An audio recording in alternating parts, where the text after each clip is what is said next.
Paula Anderson. Here. Colton Martin. Sean Mayfield. Max Boyd. Here. John Delacorte. Here. Bert Wright.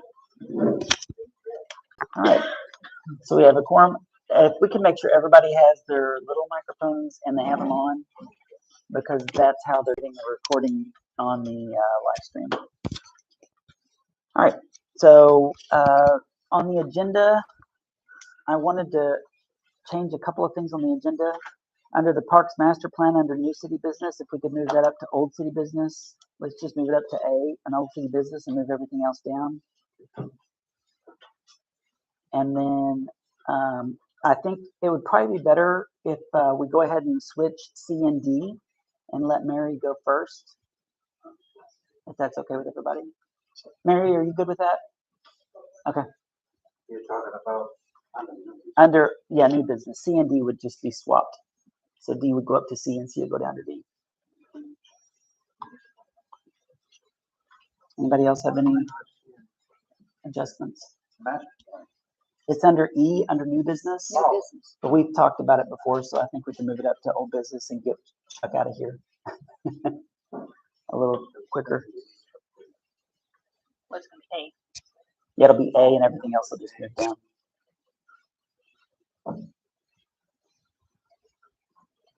make a motion to approve the agenda with the, or is there He's something got, else? he's Oh, okay. got something. there's one other thing that didn't get put on there.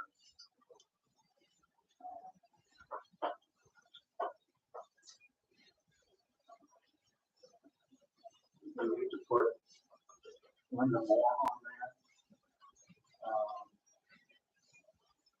Because she wants to give us an update on the back to school. Okay. Do we want to do that under reports? Yeah, that'd be fine. We could do it under reports, so let's put it at the end of But reports. it's twofold, so. It's just the activities. It's just activities, John. It's just, yeah. And then, she wants to talk to the council about the, moving forward with the fall chili cook-off and Christmas tree. So we're gonna put that under reports for all of that, correct? I'm okay with that if the council is. Sounds fine to me. Okay. So just be H under reports. Okay. All right. Any other adjustments to the agenda? All right. Make a motion to approve the agenda with those changes. Second. Okay. So we have a motion and a second. Any public comment before we vote? All right. All those in favor? All right. So carried. All right. And then we have our public input at this time. Anybody that wants to come up and give public input? Yeah, come on up to the microphone. Thank you, Mayor, members of the council. On the agenda tonight is a topic under new business, ordinance 127 and ordinance 157 review. Ordinance 157 review has to do with the landscape ordinance that was approved by the city council in October 2018. And the ordinance pertained to commercial development, the proper landscaping for a new commercial development in the city of Goshen. The ordinance also applied to designated or dedicated open space within new subdivisions. So old subdivisions like Waterford were grandfathered in. The ordinance required a number of tenants here of requiring native plant species, trees, shrubs, vines, wildflowers, as well as signs of vegetation appropriate, screening, mulching, a number of things. The ordinance was basically a compilation of best practices from throughout communities in Northwest Arkansas, and then reviewed by a number of landscape architects. I had the responsibility for working on it under former Mayor Max Poy, and Tom Henley and Liz Massey, Albert Skiles, and Darren Riggins, and Laura Hoffman were also members of this special task force and looking at a number of ordinances. Following a recent Parks and Recreation Commission meeting, there was discussion whether or not certain species should be planted within park boundaries. And I had heard about that, and in follow-up, I'd sent an email that I copied the mayor and former Max Poi, as well as Arbor Board members and Parks and Recreation Commission members. It said that Ordinance 157 would be a good guideline. It applies to commercial subdivisions or commercial developments and subdivisions, but it's a good guideline for what we should do on our public lands.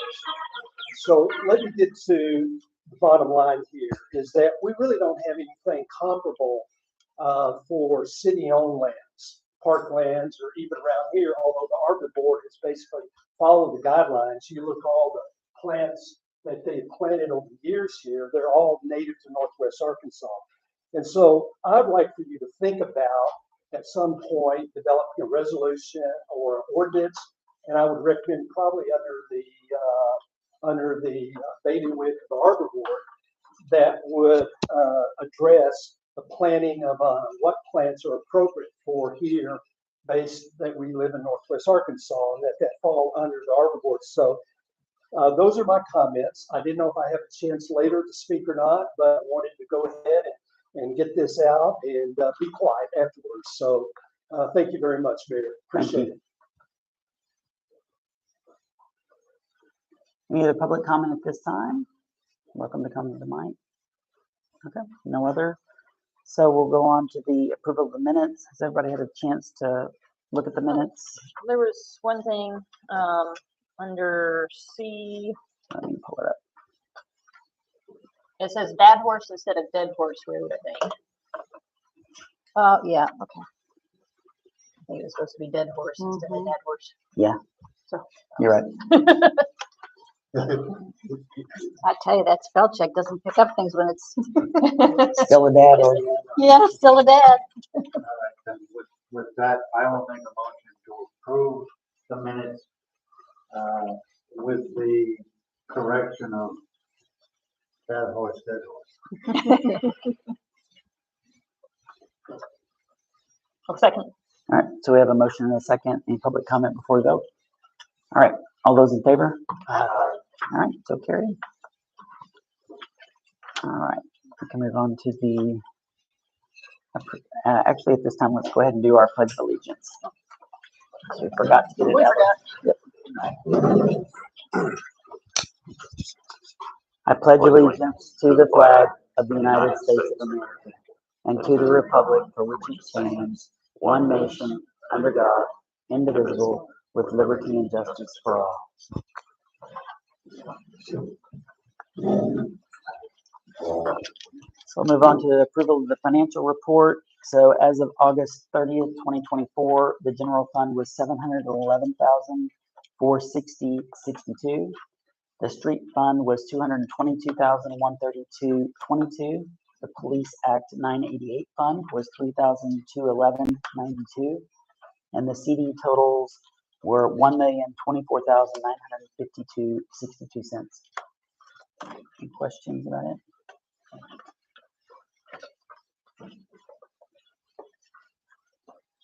All right. Make a motion to approve financial reports. Second. Okay, we have a motion and a second. Any public input before we vote? All right, all those in favor? All right, so carried. And we'll move on to the reports. So the police department report, let me switch over to pull that up.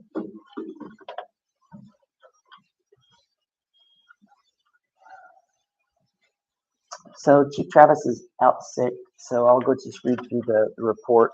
So there were 182 calls for service, and you can see the different types of calls. We have 44 charges, 6 criminal, 25 moving violations, 1 DWI, 62 warning citations, and 4 warrants, and incident reports 9. I will say that for those of you that haven't noticed, the speed limit signs did change today.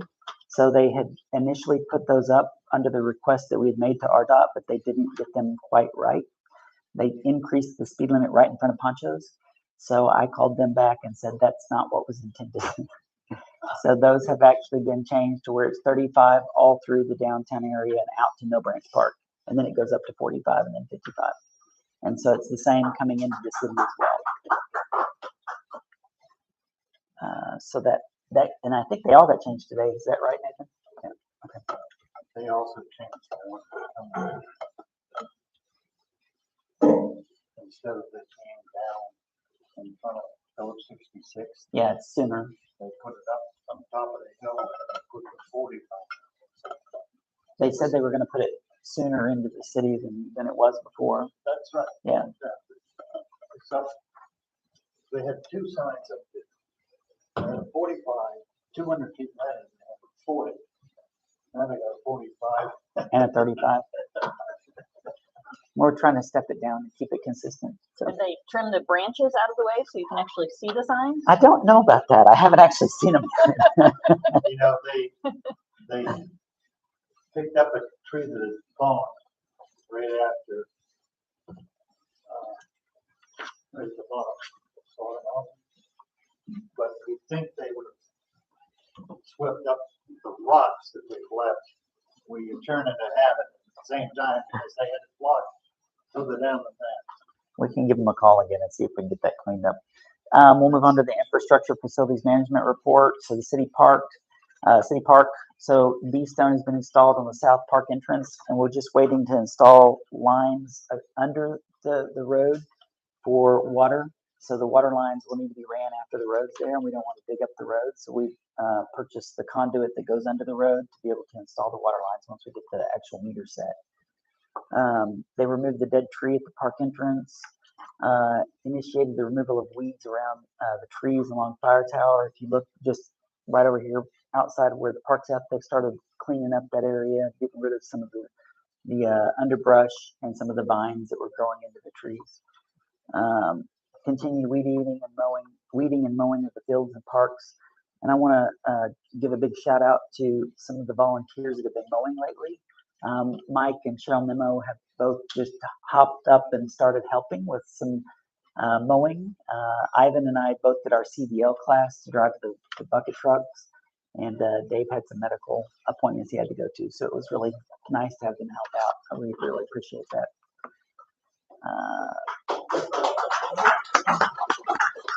I saw him mowing today too. So it is a big field. So with the roads, I know Dave started brush hogging again today and yesterday, and then collected trash along Blue Springs, removed fallen trees, picked up limbs after the storm on Blue Springs, limbs along Blue Springs again. So installed new restroom at the community building. So we've gotten everything up as far as all the toilet paper dispensers, all the stuff that's supposed to be on the wall. The only thing I think we have left is the baby changing station and the signs that identify the bathroom. And then future projects, install new street signs, which we hopefully will start at the end of the month. And then finish clearing the weeds from around the trees along Fire Tower and near the community building, remove fallen dead tree at the park entrance, and install the sleeves under the road on the south park entrance. And then after that, that's when the gravel will go on top of the B-Stone for the road, and then that road will get finished out. And these are some of the pictures of some of the cleanup they've done. So they cleaned up around this tree and got rid of a bunch of the vines and extra shrubs. And they've been hauling all that off. And that's the. I saw you over there too. Yeah, it hasn't been removed yet, but it's been cut out. And then the South Park entrance, if you guys haven't seen the overhead aerial view of it, this was when it was dirt before the B-Stone, and this is now that the B-Stone's been installed. This front section will get a asphalt apron 40 feet in, and then after all that's done, we'll install a fence that goes across with 2 gates. But that's the this will be the back parking area, and then this is a 30-foot wide road, and we did that so that people could park along the entire perimeter of that loop, and that way you've got excess parking there as well. And if you can see, it does go all the way across, and that ravine has been filled in, and it's a pretty wide swath that now goes over to the park. So I thought it came out pretty good. So far, still Still got a little work to do, but yep. And part of the plan is we can use some of this topsoil for some of the berms that they want to plant, vegetation in as well. So, all right. Let's move on to the fire district report. Let me pull that up. So for August, looks like there were a total of 49 calls, 11 different incident types, and again, the medical assists are the highest at 26.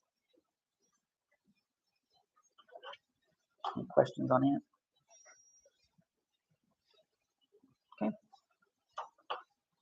And we'll move on to the Planning Commission report. Have anything, Lacey, for the Planning Commission? Other than the financials? No, not really. Yesterday we had our meeting.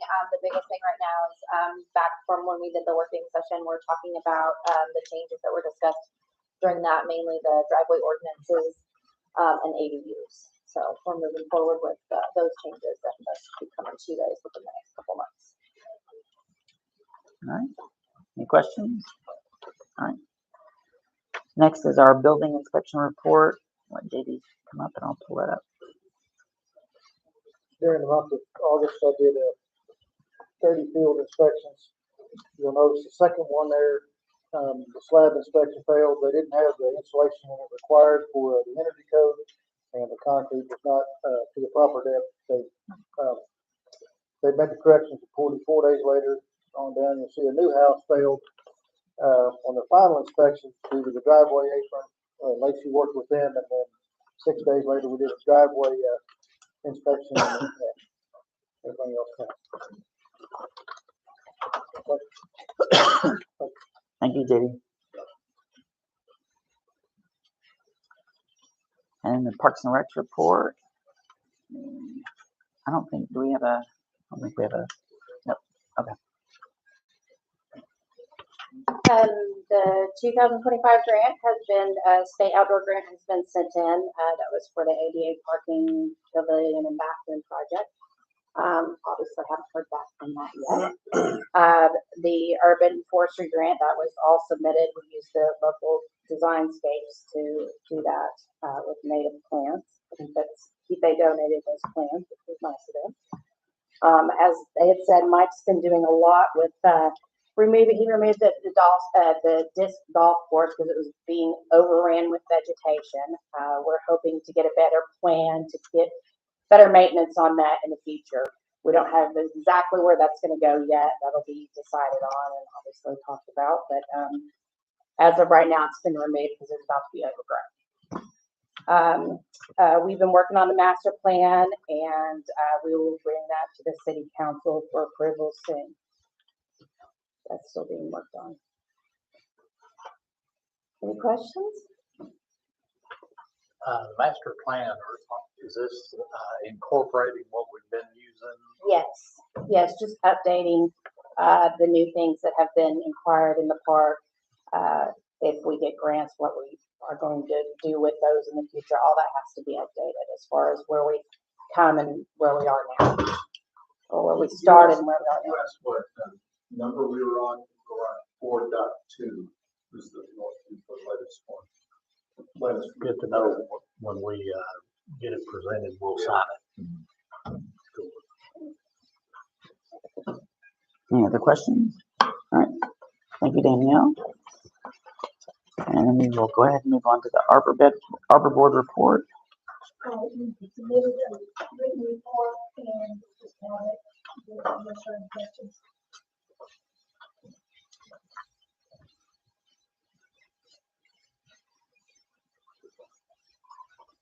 Question, I have a question. Apparently, there was a planting that was done by someone. I don't recall seeing that original one. This year, Yeah, there was a plan. from the south end. You're talking about the design mistakes. Plan. Yeah. It wasn't provided to us. I can answer that question. So, we work with Designscapes. Designscapes volunteered, they donated, initial design plans so that we could get the, forestry grant turned in on time. We had to have landscaping plans. So we worked with them in about a 2.5 week period to get an initial design plan. I thought there was one done before that, didn't Not for the No, south entrance. we've never had one for the south entrance. So it is initial, we all know that it's initial, it's literally been turned in, we know that it's not been, the design hasn't been approved yet, but it can change. Yeah, we had to have something to turn in for the grant. I understand, I just thought that there was one done prior and it may not have been for the south entrance, but my understanding. The only thing we've had done in the past for the south entrance was a drawing of where the road going in would come in and go around. And so, and that did have to get altered some based on what lines were there and the topography and the slope. But it's similar to the design that was done for that as well. And all of the plants were deemed to be native. And all plants for what? We're native to Arkansas, they're Arkansas native plants that are going in the south entrance. All of them that were in the design plan are Correct. native to Arkansas.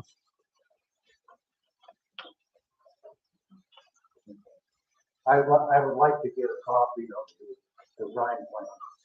Absolutely. Email? Okay, Everything else fine. okay. Any other questions? All right, move on to old business. Well, Linda, Oh, sorry, you're right. I didn't have it on this part. Have it over here. Come on up, Linda.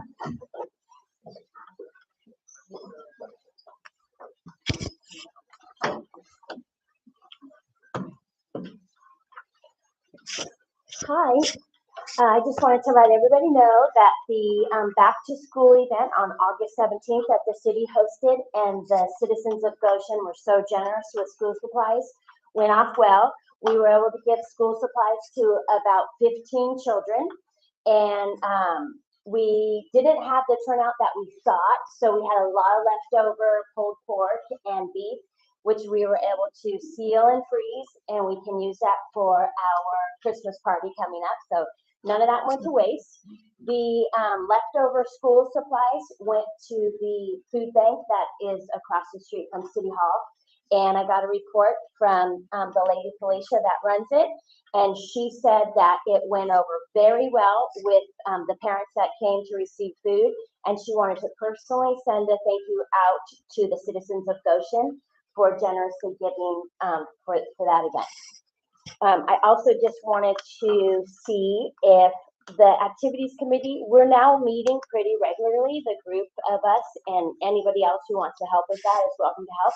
We wanted to see if we could get an official name, since we're planning about 4 to 6 events a year, if we could call ourselves the Goshen Activities Committee, if that would be okay with the council, so that when we do announcements or invite people to help us, we have a name for our group. And we're hosting meetings probably every other month with that. I'll make a motion. we need to, We don't technically have to do anything. I mean, They're not gonna be a formal committee of the city, it doesn't Yeah. sound like, so. they can be a committee and we can call you that. Okay. Motion That we would support it. that we support it, that we call you. Because we'd like to present to the council quarterly. Yeah, if you wanna take a punt from Waterford, you can call yourself Wow. Okay, and then we also were wondering with that, could we have permission to contact the recorder treasurer directly when there's a mass email that needs to go out about our events? Because I know the staff at City Hall is really busy and overworked a little bit. And so we just don't want things to get dropped when there's an invite. If we could have permission to send our brochures to the recorder treasurer and ask that those go out to the email addresses, From afterwards. the master list. I don't know that the city can do that. Okay, I mean, if you all were an official committee of the city itself, then we certainly could, but whether it's a for-profit, nonprofit, anything else, we can't use city staff to help facilitate anything of something that's not related Okay, to the city itself. so when we're doing a city event, with the city of Goshen, how do we inform people about that event? What are we allowed to do? That I don't know, Linda. I'll defer to the mayor on a suggestion as far as that goes, but So if it's a city-sponsored event, which if we're sponsoring something, then we then could. we can. Oh, So yeah, part of and they're this all- is that they are receiving some of the PR budget funds to put on these events. So we've been, But Linda's talking about meetings, right? No, I'm not talking about. Oh, okay, I'm I'm talking sorry. about like the When we Christmas have an tree event. lighting Oh, and okay. inviting Which everybody. I've already I'm done. sorry. Yeah, if the city's sponsoring something and we've got Yeah. some involvement, then certainly. Yeah, I'm not talking about the meetings, I'm talking about the actual event, like the Christmas tree lighting. Okay. So would we be able to contact the recorder treasurer through our group and, Sounds send Yeah, I think so. Yeah. flyers and stuff? Okay, so that was one of our questions, and then, the last two events that we have planned for 2024, we were talking about doing a chili cook-off on October 27th, at the, here at the, community building. And, we were going to see if some of the council people wanted to be judges for that. And it would be a good opportunity for citizens to meet some of their council members if you wanted to be judges for the chili cook-off. And we were gonna kind of do like a little Halloween/chili cook-off party. is that a Sunday? The 27th, I I show believe. it as a Sunday. It is a Sunday, and, when we met about this, it was the consensus that sometimes Sunday's easier for people to get together because they're busy with sporting events and stuff on Saturday. I mean, we're flexible with that date. That was just the date we talked about. If you guys have an opinion on that. I mean, the only suggestion I have is there's no school for the Fayetteville School District that day because of parent-teacher conferences. So On it may- Monday, you On the mean? Friday. Oh, before. on Friday. So it might be an easy evening event, but I don't know. It's up Oh, you to guys. have it on Friday? Friday evening, Okay, the 25th, yeah. Okay, I'll check and then I'll, let you guys know if there's a date change on that. And then we would also like to do our annual tree lighting ceremony again. If the council liked that idea last year, and we were planning on that date for December 7th. To do that, a Christmas party again, and, desserts and then the leftover pulled pork sandwiches we could have, so. I think this is the second book. Oh, is it? Confirmed, yes. Okay. Almost I believe every Saturday in December is a movie. Okay, Wow. All day. They pay for all day. Their fee time is all day. so maybe we could do that one on a Sunday as well. I don't- yeah. I'll talk with the, On a Saturday. with Saturday's book, she said. Saturdays are booked. Saturday? Do you have your hearing aids on?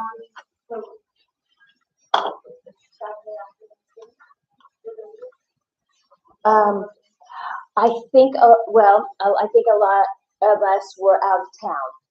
Yeah. Yeah. A So lot of traveling on Thanksgiving I'll, weekend. we'll have a meeting again soon, the, committee people and, see, and then we'll be in communication with you about the availability at the community center. Okay, and that's all. Thank you. Thank you, Linda. And, Did you mention that the food bank is called? it is the, well, I didn't know if that was. yeah, I didn't, Sabrina What said- what are they saying now? oh yeah, I didn't even know that. I just know the lady that runs it is named Felicia. Yeah, and so Weston did it, Okay, they changed. so the donations given by the citizens went to Sabrina's Wish Food Pantry. Yeah, okay, thank you. Any more questions? Thank you. All right, so we'll move on to old business. We're gonna go ahead and do the Parks Master Plan policy. And Brian's gonna speak on this, but also Chuck is gonna speak on it as well, right? I will first. I had prepared an ordinance and Friday, so I don't know if you all have seen what I prepared. Friday when I sent out my email to Kashana, I apparently drafted this, saved it, and then I drafted another ordinance, and they got saved under both files. And so you all didn't receive this initially, but what was sent out today is an ordinance that sets out a process for adopting the master plan for the city. We've not done that to date, had an official process or procedure in place to do that. And so this sets out a process for adopting the master plan. Once we've adopted one initially, then it's a process for making amendments to that. Amendments could be recommended by you all and would need to then go back to the Parks and Recreation Commission for a hearing to be held and then make recommendations to the council for you all to vote on the amendments. Or the Parks and Recreation Commission could on its own propose certain revisions that they would present to you all. But in any event, any amendments would have to be approved by the council by resolution. And so that's what this ordinance does. And I think that's what Max had kind of inquired about last month to address that concern. So, before we public comment amongst the council. I mean, what you said told me what it was about, what it was trying to do. I still haven't managed to see a copy of it. Thank you. Yeah, well, it's not in the thing that I can see. Yeah. So, yeah, I think, as far as I can tell, I just read through that briefly a while ago. But we were after a process to make the master plan 4 point whatever it is now, a way that we would know that was the official master plan that had been approved by the council, and any amendments to it. And as far as I can tell, that covered it. Yeah. So, Chuck, you were going to speak to this a little bit? Well, I just wanted to say that I made up a revisions sheet that I passed on to the city that you may want to incorporate into the master plan so that you know that the revision, each revision and what occurred in that revision, so that you'll have a history of all the revisions. I did have just one question. Did I understand correctly that we have paid off all the land for the park? That is correct. We Yes. own the property completely now. I think that is just an incredible event that has occurred. And I just have to thank the council and all the people in here that worked on this. This is an amazing thing. It started in 2020. This is only 2024. We have a 113-acre park with a playground and 3.5 miles of trails, a water feature. It's probably the best park in the area already, and it's going to be even better. And I think that there's a couple more grants that are in, and I have hopes that we'll get those, and it'll make it super. So I really thank everybody for all their effort on this. Thank you guys for getting this done. I guess my question with this is that, this says that basically it's said in paper in black and white that if we pass this, that at the next meeting that the Parks Commission is going to have that plan developed, ready to go, set, and then we're adopting that at our next meeting. So that seems kind of quick. Are we really going to be able to have that master plan and everything completely done? Could occur that quickly. Yeah. Right. So what we talked about in the last Parks meeting was that we'd hand out the draft and everybody would get a copy and make their comments in little bubbles. And then we get a committee together to see which ones we're going to accept. Yeah. And then, of course, you have to apply it to the plan. And if you don't know, it's got a lot of pictures in it, and integrating new comments into the plan takes a little bit of time. So I'm thinking it's going to take 2 months. I guess really we just need to table this for now, then, don't we? To give them time to get that master plan completely up to date and ready to go. Well, Do you think so? there is a master plan. The way, and I'll just tell you, I'm kind of out of the loop on the master plan. The one we've been using, going by. Yeah, and it's been turned in. But it's not up to date. it has been used, but it's not up to date. There's a lot of things that have happened since that draft, like the south entrance was not included Right. in that and draft. that is now. And now that's, that's what Chuck's been working to try to make sure that, that gets updated and then it gets out to the parks commissioners that they can have input and then move forward. I think that the only concern that I have on an administrative level is that once we put that in, whatever goes into the master plan, if there's something that needs to change for whatever reason, this is a pretty arduous process to bring it back before anything else can happen. My only concern is that if we get a grant application that comes forward and it's not updated and we can't update it because this prohibits us from being able to do that in a timely manner, it may preclude us from funds that we might be able to be applying for grant application. That's my only concern. I think, let me throw this out there, okay? That's exactly what we were talking about a couple of months ago, okay, when some changes were made to the master plan for the purposes of applying for a grant. And what was said in the application. Right? So to apply for a grant that we did apply for that was authorized by the council, we had to update that plan in order to apply for it. We couldn't turn in a plan that was from the previous year because they'd already seen that. And so we had to update the things that had been accomplished since the initial plan was in place. So, However, That constitutes special session. that's right. Sure. Okay. And how long do you anticipate this to take? Because to I do? don't think that we were told what those changes had to be in order to apply for that grant. Lacey, do you want to address that? So the only thing that actually changed in the master plan was it went from future to present or to past. So in the parks master plan, it said, we are going to apply for an RDOT grant. Well, we already did that and we got the RDOT grant. So it went from we are going to apply for it to we did apply for it. And now the project is underway. So there was no actual changes made. It was a tense, really. So everything that we do in the parks master plan is already gone through Parks Commission. It's already gone through council. It's already been approved. It's just a tense to show our progress through the parks master plan. I do agree that anything that is added, future plans, future projects, where we're going in the park, absolutely that needs to go to Parks Commission. It needs to come to council.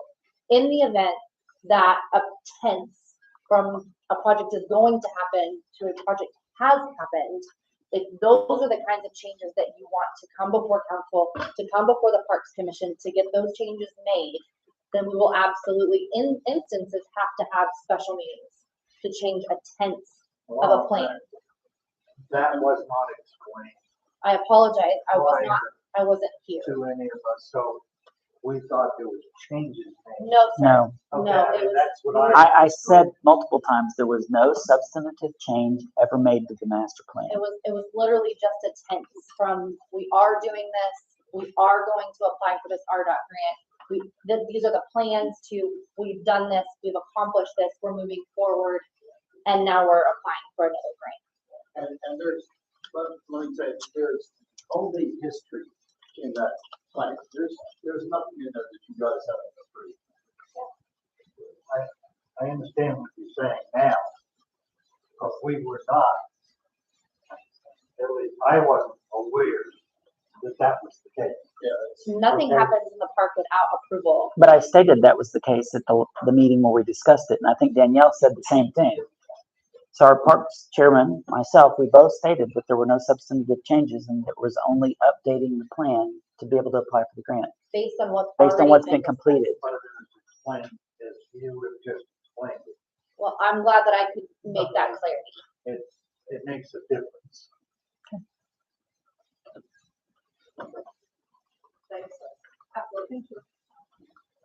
So I think realistically, what would be the time frame to be able to? I think the earliest you would be able to get a finalized plan is 2 months, maybe 3. But it seems to me that haven't talked to Danielle about this, but it seems to me that we can get it out, to get the comments back in 1 month. That's easy. Then the next month, we'll clean up the plan. And then if we want to get it approved and then published, go to a publisher and publish it so that it's book, then you can do that. That would be the 3rd month. Three meetings from that. Yes. Any other questions about it? So it'll be December meeting. Probably, Maybe so, yeah. Hopefully before that. yeah. Yeah, But and I we'll mean, do that's- it as fast as we can, but the draft is done, ready to go out to Danielle tomorrow. Okay. Did you have something else? So is it up to date now? It is. Okay. It is. Yep. So. But just because you just updated I it. just did Yeah. today. Yeah, so we're starting with a up-to-date plan. Yeah. So, So when it's up to date now, then Parks Why Commission not? meets, Because the park committee as a entity has not. Yeah, They had haven't time. seen it. It's only up as a draft. It's Yeah. not final. I also ask that, when you guys are considering voting on this, for the possibility that city staff is also able to request this to either go before the Parks Commission or come before council. Because in the instance that we get a grant, I think that, the city staff needs to be able to say, hey, we need to have a special meeting with Parks Commission, we need to have a special meeting. And typically, city staff is not allowed to call those meetings. And I think that especially in an instance where the city could be denied the possibility to get a grant, that would be a pretty important step to miss. well, you could tell Russell, who could then put it on the agenda for the Parks Commission. Do you want it to, well, that's what I'm asking, because then we'll have to have a special Parks Commission meeting and a special city council meeting. that's, Such is life. Okay, no, very good, thank you. So if we're envisioning special meetings being utilized, this should need to be revised some. Yeah. Because all I have mentioned in here are the regular meetings that would occur. Well, it seems to me that the only time we would need a special meeting is if some sweet grant came up and the deadline was in 2 weeks. Which Which has happened 3 times this year. Yeah. For 3 grants that we've applied for. I mean, we've applied for 7 grants this year for over $1.5 million worth of money this year. And we're at 7 grants this year. So just, So why just are we keep that finding in out mind. about grants on such a short time frame? Some of those grants, and, we're all busy. We're not constantly looking, especially with it just being Kashana and I, we're not constantly out looking for grants. Kashana's got finances, I've got planning, there are things that we're not actively doing, which is why we've got Abby. And Abby's gonna be that person who's actively looking for those grants and actively looking. So sometimes we'll get an email and we have a focus and we have another file, and they'll come in through another file, and those are our primary objectives at the time. So those are missed sometimes. Some of them come It's from not municipal that they're- league, some of them Yeah. come from Northwest Arkansas Regional Planning, but we don't always get them in a timely manner. Sometimes we get them and the grant's due in 3 weeks, and we gotta get it, Why is that? but that, because when you get those, we won't necessarily know unless somebody puts that grant in front of us and says, here's a That's gonna grant be Abby opportunity. doing that now. Well, Abby will start doing that, but she works 2 days a week. So she's only there Thursday and Friday. right, but So- if you get that email or whatever, and it's for the parks, then it should be sent to the parks. Well, before it gets sent to parks, we have to review the grant and see, do we qualify? We don't want to send things out to the Parks Commission that we absolutely won't qualify for. So we may get a grant that somebody says, here's a grant we think would be great for you. And then by the time we read through it, and we've done this with 3 or 4 of them already, we're like, we don't qualify for that. The city doesn't qualify because of X, Y, or Z. So, But then at the same time, if it's a non-matching grant, like it's literally, okay, you're gonna apply for this, for instance, the public safety grant that we just applied for, it was a $70,000 $3,000 grant, it's not a matching grant. That doesn't, or shouldn't have to go to any certain commission because we're not spending city funds. It's a grant that we're applying for funding to help our police department or to help our streets department. We're not I spending city understand. budget money. Does that mean to Let really me come? give you an example, okay? Was it a year and a half, 2 years ago, Mary? When I sent you the information on that grant, and it was like 3 weeks before it was due, because it was in the magazine that we got from the municipal. And that's where I saw it. And I sent it to Mary, and she worked day and night on it, put it in, and we got it. I don't remember the amount, I mean, but we got it, and it was a non-matching grant. So we got the master plan that's up to date. Can you give me an example of a grant where that up-to-date master plan would have to be changed suddenly before the grant deadline? Only if another grant comes in, you qualify it, then you guys want to do it, then it would go in the projects to be done portion of the grant, which is the last portion. And then you would put that in, and then you put the grant in, you get it, it goes, and you do it, it goes back to the execute portion of the project. Yeah, I understand. What I'm saying is we're sweating the time frame to make an amendment to the master plan. That's what we started off on here in order to meet a grant deadline. So what kind of grants are we going to apply for? I'm just looking for an example that would require us to modify the master plan in a hurry. Yeah, well, I would think if it was specified for a certain, say it was specifically for, I'm just calling it out, right? For pickleball courts, and that wasn't part of the master plan, right? We would have to change that, we would have to update it. Yeah, some of the places that are giving you the grants will require that you have that plan, and that's when you would have to execute this, you know. We actually had a meeting for a gym court, it's like a workout court for all agencies. Go up and scan a QR code and walk you through like all of these exercises. Come to find out the city wasn't qualified, sorry, not qualified, eligible, thank you, for the grant. But we had, it was like 12 days after we found out about the grant. Now we had been looking for grants like this. We're looking for grants for like pickleball courts and things like that. But while we were researching, we came across it. We had like 12 days. We met with the lady, come to find out we weren't eligible, so we didn't apply for it. But still 12 days is a pretty short time. And that would have had to been put into the master plan in order for us to be able to apply for it. Correct. That's what that's specifically what, yeah. That's the only concern I think that we've had. Right. Other than that, I think everybody's good with. Parks Commission says this is the master plan. You guys approve it. We have a ratified copy of that master plan. That's how we guide going forward with all of the parks and recreation. You know, in I the think park. it's just letting everyone be aware of the short time spans that are possible, 12 days, and the execution of special meetings.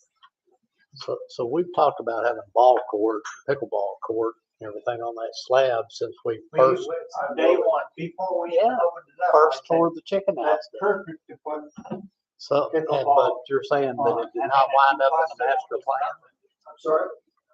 So did it wind up in the master plan for the ball courts? The pickleball court is the one that was designed for out here. Well, I wanted the pickleball court to be on the slab, but it ended up being out of next to it was designed by the architect, but it's out here. So that's the one, multi-purpose court. It's a multi-purpose. But it is in the master plan. But not the one at the, not that one down there. The one back here. Yeah. But you could put it down there on the slab. Yeah, I was just using that as an example of if money became available, starting at higher, right, it's not good. I guess my thing is I don't want to change the whole thing for the rare instance that our foot's on fire to apply for some grant. That's my opinion. I think if it takes 2 months, it takes 2 months to change it. If it has to be changed, it shouldn't have to be changed for a grant much. I mean, the occasional grant will come along. So you're saying we're going to plan our part based on grants? No, I'm No. saying that some grants have specific requirements I that understand. cause us to have to make changes in order to qualify for the application of that grant. That's Some all. grants, yes. That is they do. true. Approval before being in the resolution. Yeah. So you guys could approve the one who sent off for the grant, don't finalize it unless for some reason we're operating. But it wouldn't have to be set, so. I have been assuming that if you guys approve the resolution for a grant, that it's in the plan. That's my criteria. Yeah, But if we don't know what that is, You don't know that we're in a special meeting or something. but yeah, because if we don't know what that, but every grant that we're applying for that has a matching portion would have to be a resolution by the council to apply for anyway. Yeah. And Lacey and I had this conversation, and it's those where it's not matching. My position is council doesn't need to approve that.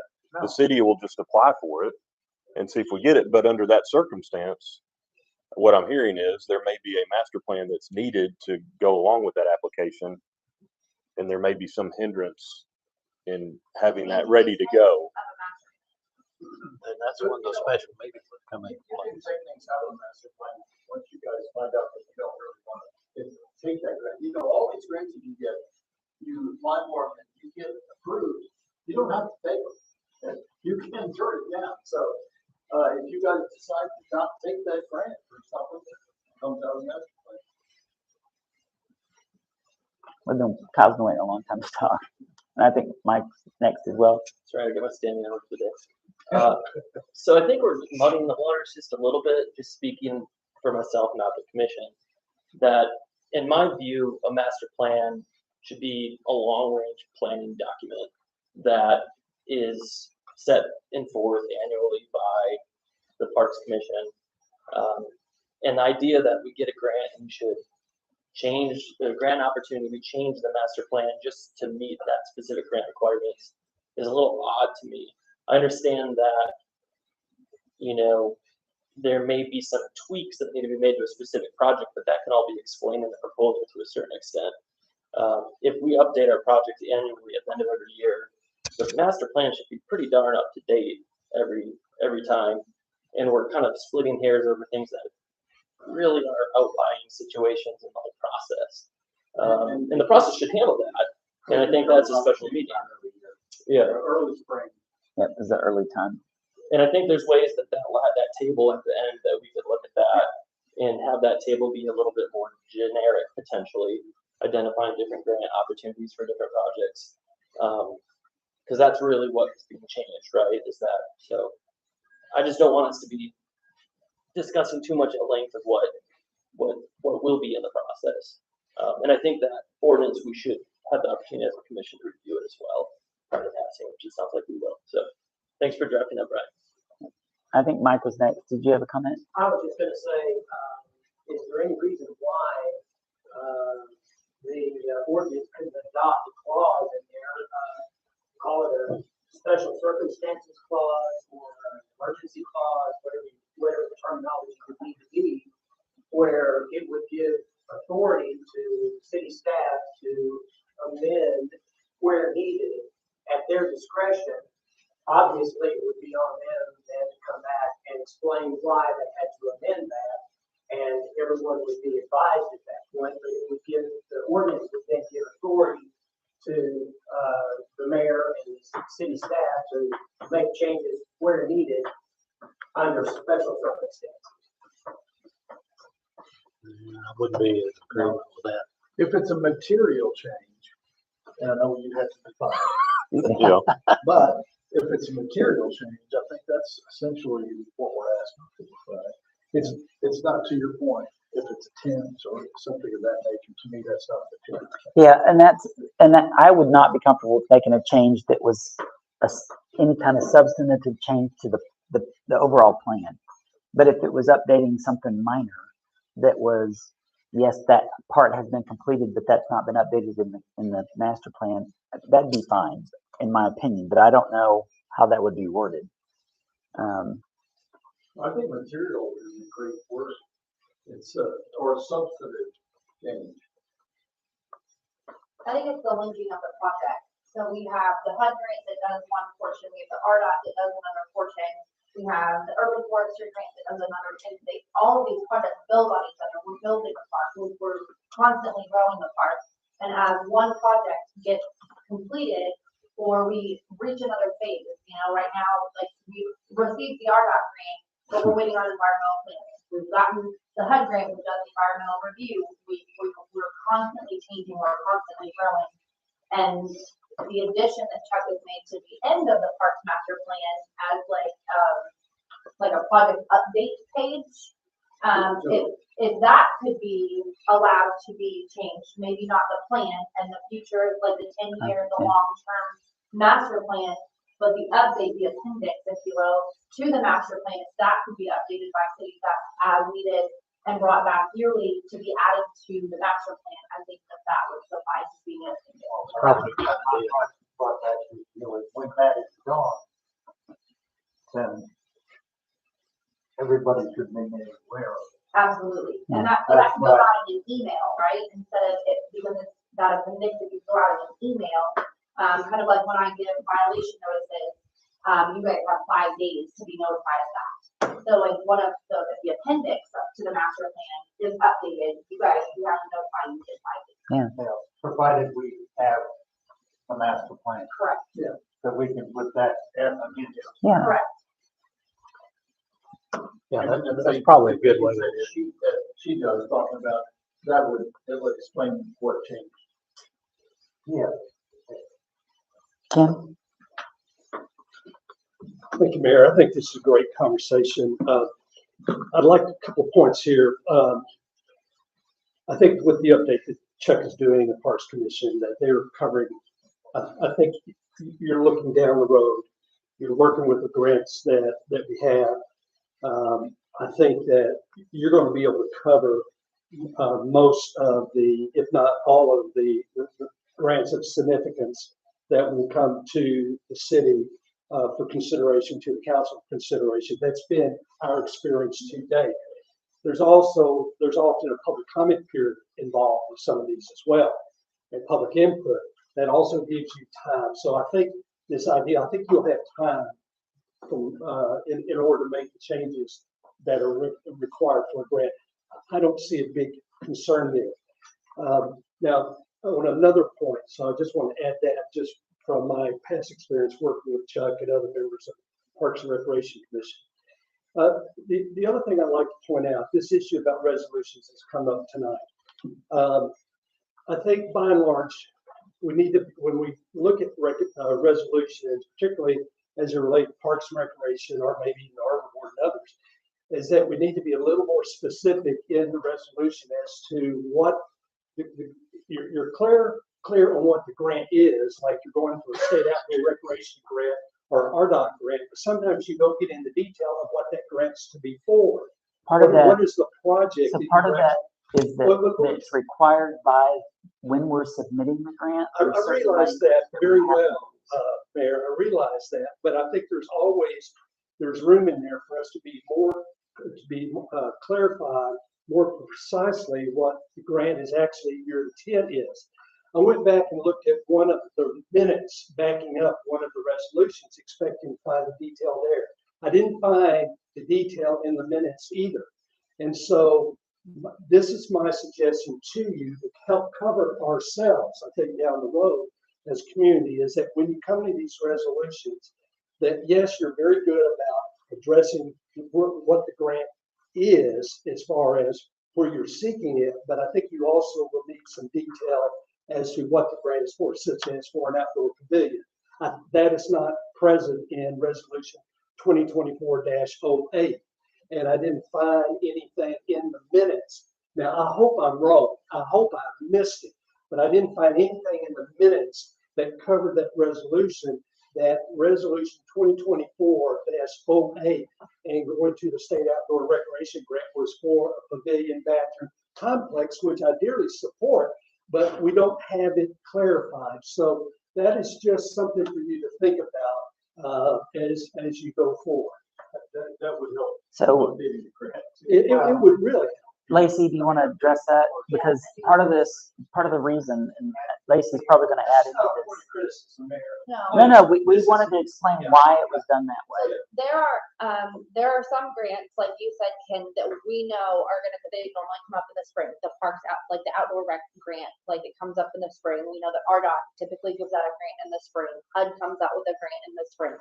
So we know that these grants are going to be available, especially with like the RDOT grant or the Parks Outdoor grant. We were given a waiver for the property that we purchased, so we knew that we were going to have to apply so that we could apply that waiver.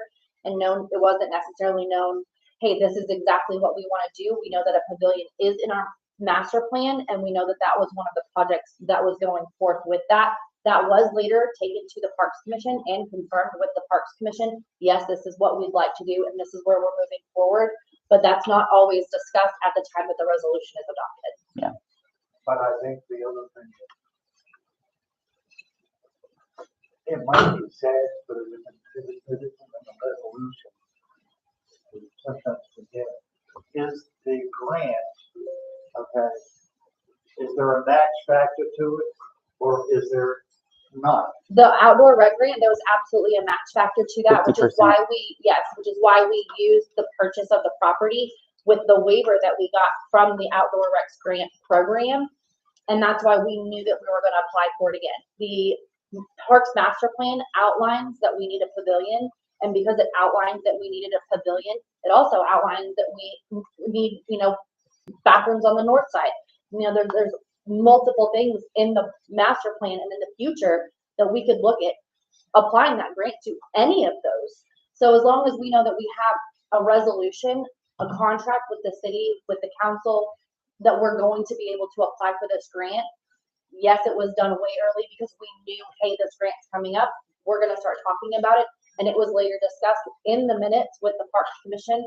I'm not sure of what month it was, but I know that I specifically talked with Mike and Danielle both about what does the commission want. I was not at those meetings, but where are we going with this? We knew we were going to apply for the grant. We know what our Parks Master Plan states, what we want in the park, and we get those grants and jump on those grants as soon as we can and apply those projects to the grants that we know we're applying for. I just think, and Brian, I think in the future, when we do those resolutions, okay, that we're applying for XYZ grant, that it also states that it's a match grant at 30% or no So, match or whatever. I have to step in because some of the grant resolutions, you have to word it the way that the state grant wants it. And we had to redo it the year before because we added things to it and they said, no, you can't have that. And I think we even had an emergency session I remember that. last year We did, yeah. because we had to go back and word it the way they wanted.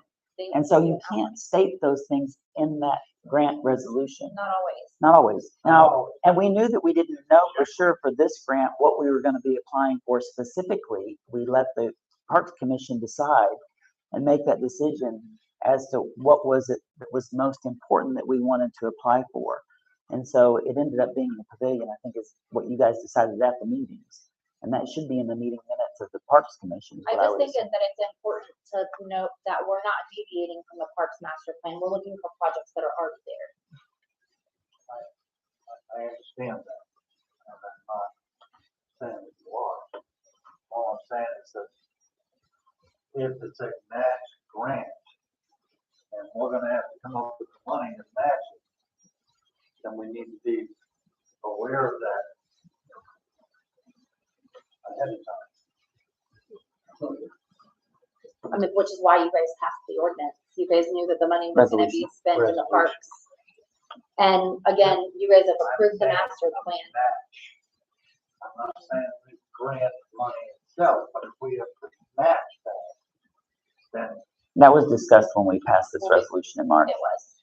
Yeah, because we knew that this was a state park grant, 50/50 match, and that we were gonna use the park property that was purchased, the 5 acres, as the offset to that, because we got the grant waiver. That, Your request to me is if we know, or if I know the dollar amount that the city's gonna be required to match, you want that included in the resolution. I don't, if you can. If I have the information, I don't, and maybe, Well, I don't know the circumstances each and every time.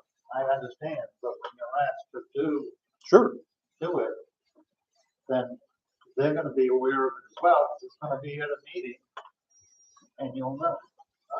I don't know the resolution legality, but can you not do two resolutions, one that we're turning in and one that gives you the information you need out? You can't do two. Well, we could definitely go back and amend it. I mean, I wouldn't even be opposed to having it on the minutes somewhere that what we discussed and. I'm just speaking based on just somewhat vague recollection, but I think every time there's been a matching grant resolution presented, it's always been discussed the dollar amount that you all would be committing to. At least the percentage, like Yeah. whether it's a 50/50 or 80/20. But I think we've also talked about up to what amount we are applying Yeah, I for. think so. And I don't think we've ever just submitted a grant and said, we're gonna commit the city to, I don't know, $500,000 of a match that we end up going to 8. Let me just say this, maybe we can get off of this. I agree with what Kyle said a while ago. I think the master plan ought to be a long-term visionary document and not be changed, at the drop of a hat for a grant. So if we took this proposed ordinance that we have here tonight and added some wording about revising it, being able to revise it, and let the Parks Recreation Board and Harbor Board or anybody else review it, because I just saw the completed copy of it tonight. So we're not going to vote on it tonight, I don't figure. No, I think y'all ought to read it for a first reading, and then with the revisions that you want to make, we can bring it back for a second reading next month. And So we could read it tonight, or sure, and then add the revision part to it. And I would recommend that it goes to the Parks Commission for review as well, and that they have an opportunity to have input on this as well. Okay, so can we do that? I'll make a motion that we proceed along those lines if I need to. To read and title only. read this for a first reading and title only. Is that what you're asking for? I'll second it. So we have a motion to read and title only, and a second by John Valencourt. All those in favor? I guess it'd be a roll call. John Valencourt, Yeah. Paula Anderson. Yes. Sean Mayfield. Yes. Max Boy. Do we need public input for finalize the vote? Not on this. Okay, yes. An ordinance establishing the process for adopting the master plan for parks in the city of Goshen and for amending said master plan.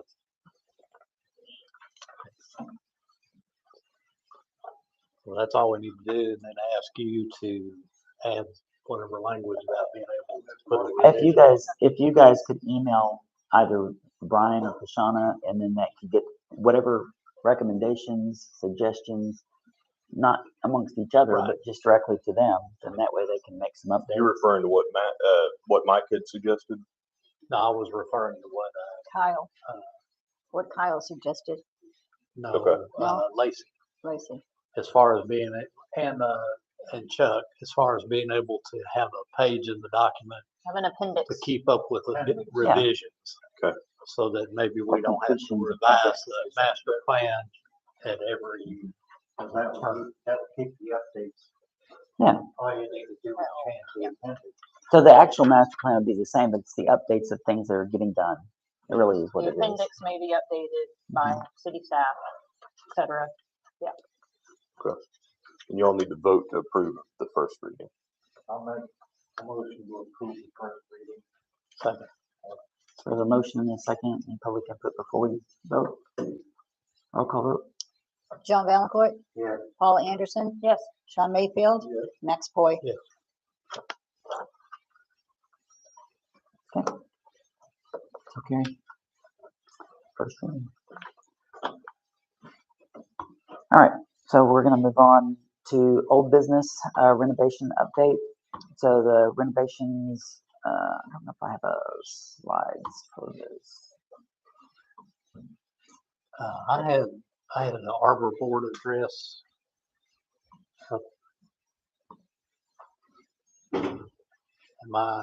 That's under new business. It's under new business. Oh, We're at I old thought- business. I thought we were gonna move that up. No, we're still at old business. Oh, okay. So Y'all losing me here. So we're at renovations update. So I don't think there's any slides, but the renovations update, if you guys haven't seen, all of the renovations here at the community building on this side are finished. What's the concrete trough?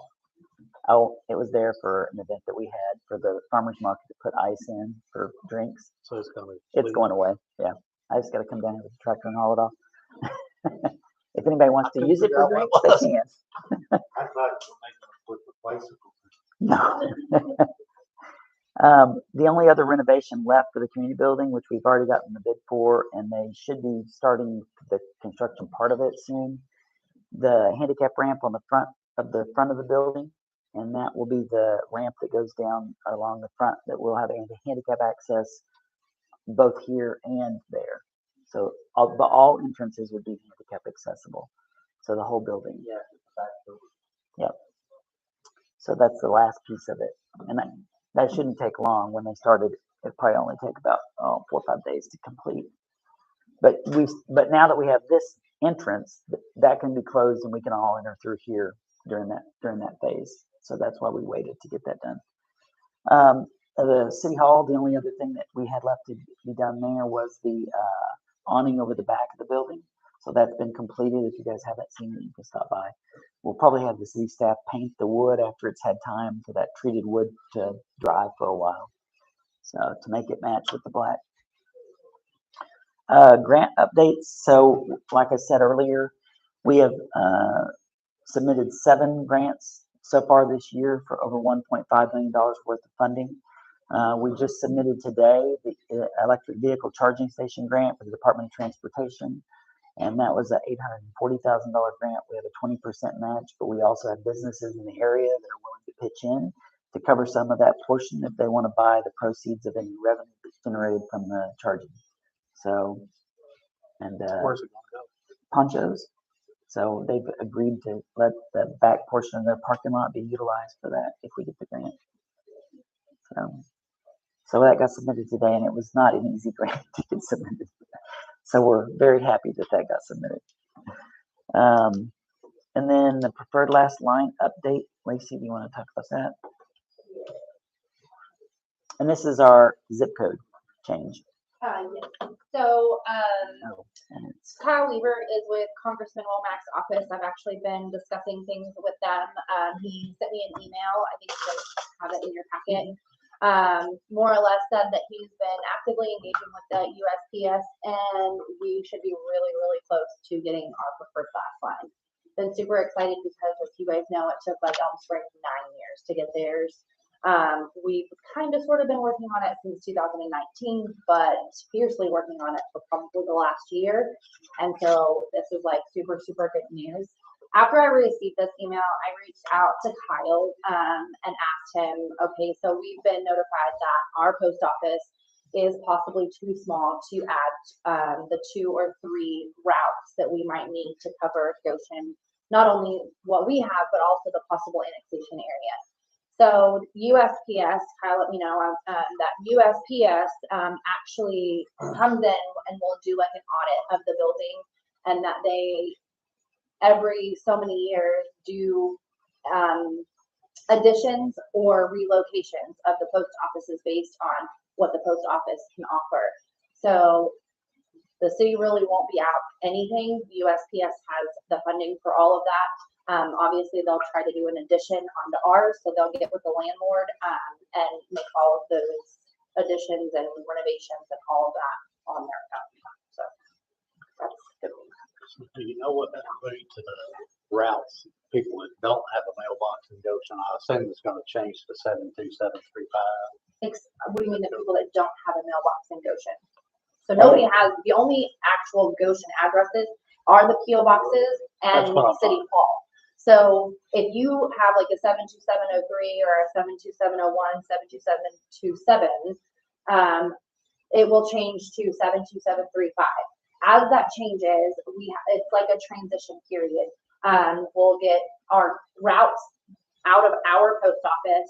And there, like I said, there's like a transition period. USPS sends out, I want to say it's numerous, I couldn't tell you exactly how many, but I know it's notifications that says, hey, you have a new address, make sure you change your billing, make sure that you change your credit cards and all that thing to what your address is, but there is a transition period for that.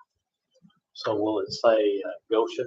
It will. Absolutely, yeah, Goshen, it will be your address, and then Goshen, Arkansas, 72735, that whole preferred last name will change. The mail carriers will go out of the post office in Goshen. Absolutely, yep. Max, you can get, if you've got a PO box, like I know a lot of people did, you know, I went through the process of having my address added to one of the routes. So you can actually call up the Fayetteville post office and say, hey, you know, my mailbox is on Bowen Boulevard, you know, and I want to be added to that. And you'll have a Fayetteville address, but it'll come to your mailbox that's at the end of your driveway. Yeah, mine already was. I didn't know how it would affect the address. Yeah, but the PO box people that have PO boxes in Goshen doesn't sound like they're going to be affected in any way whatsoever. Correct, PO boxes will not. Because they're already 72735. Yep. Thank you, Thanks. Lacey. We have a comment? Yeah, I have a question.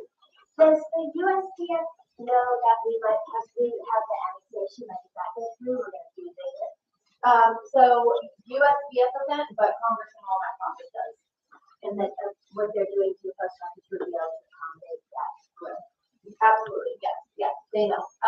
They'll come in. I don't suspect that they'll be doing any additions or anything like that before November, so they'll know that everybody in the annexation area has been added. If the annexation is approved, I mean, this is, you know, all questions. Going to that, we sent out annexation initiative postcards to the people in the annexation area. This is what they look like.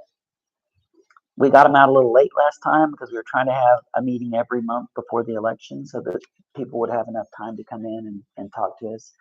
I was quite floored at that first meeting, was not quite prepared, and I had been in the hospital the day before and wasn't feeling quite well, but we had a meeting where we were pretty much under attack.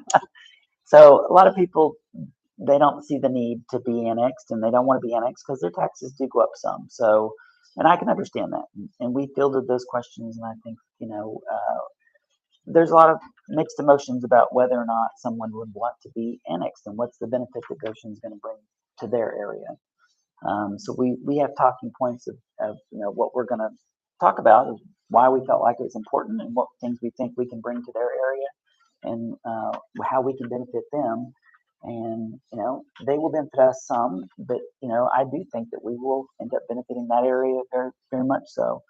And we have to try to express why we feel like that we would benefit them.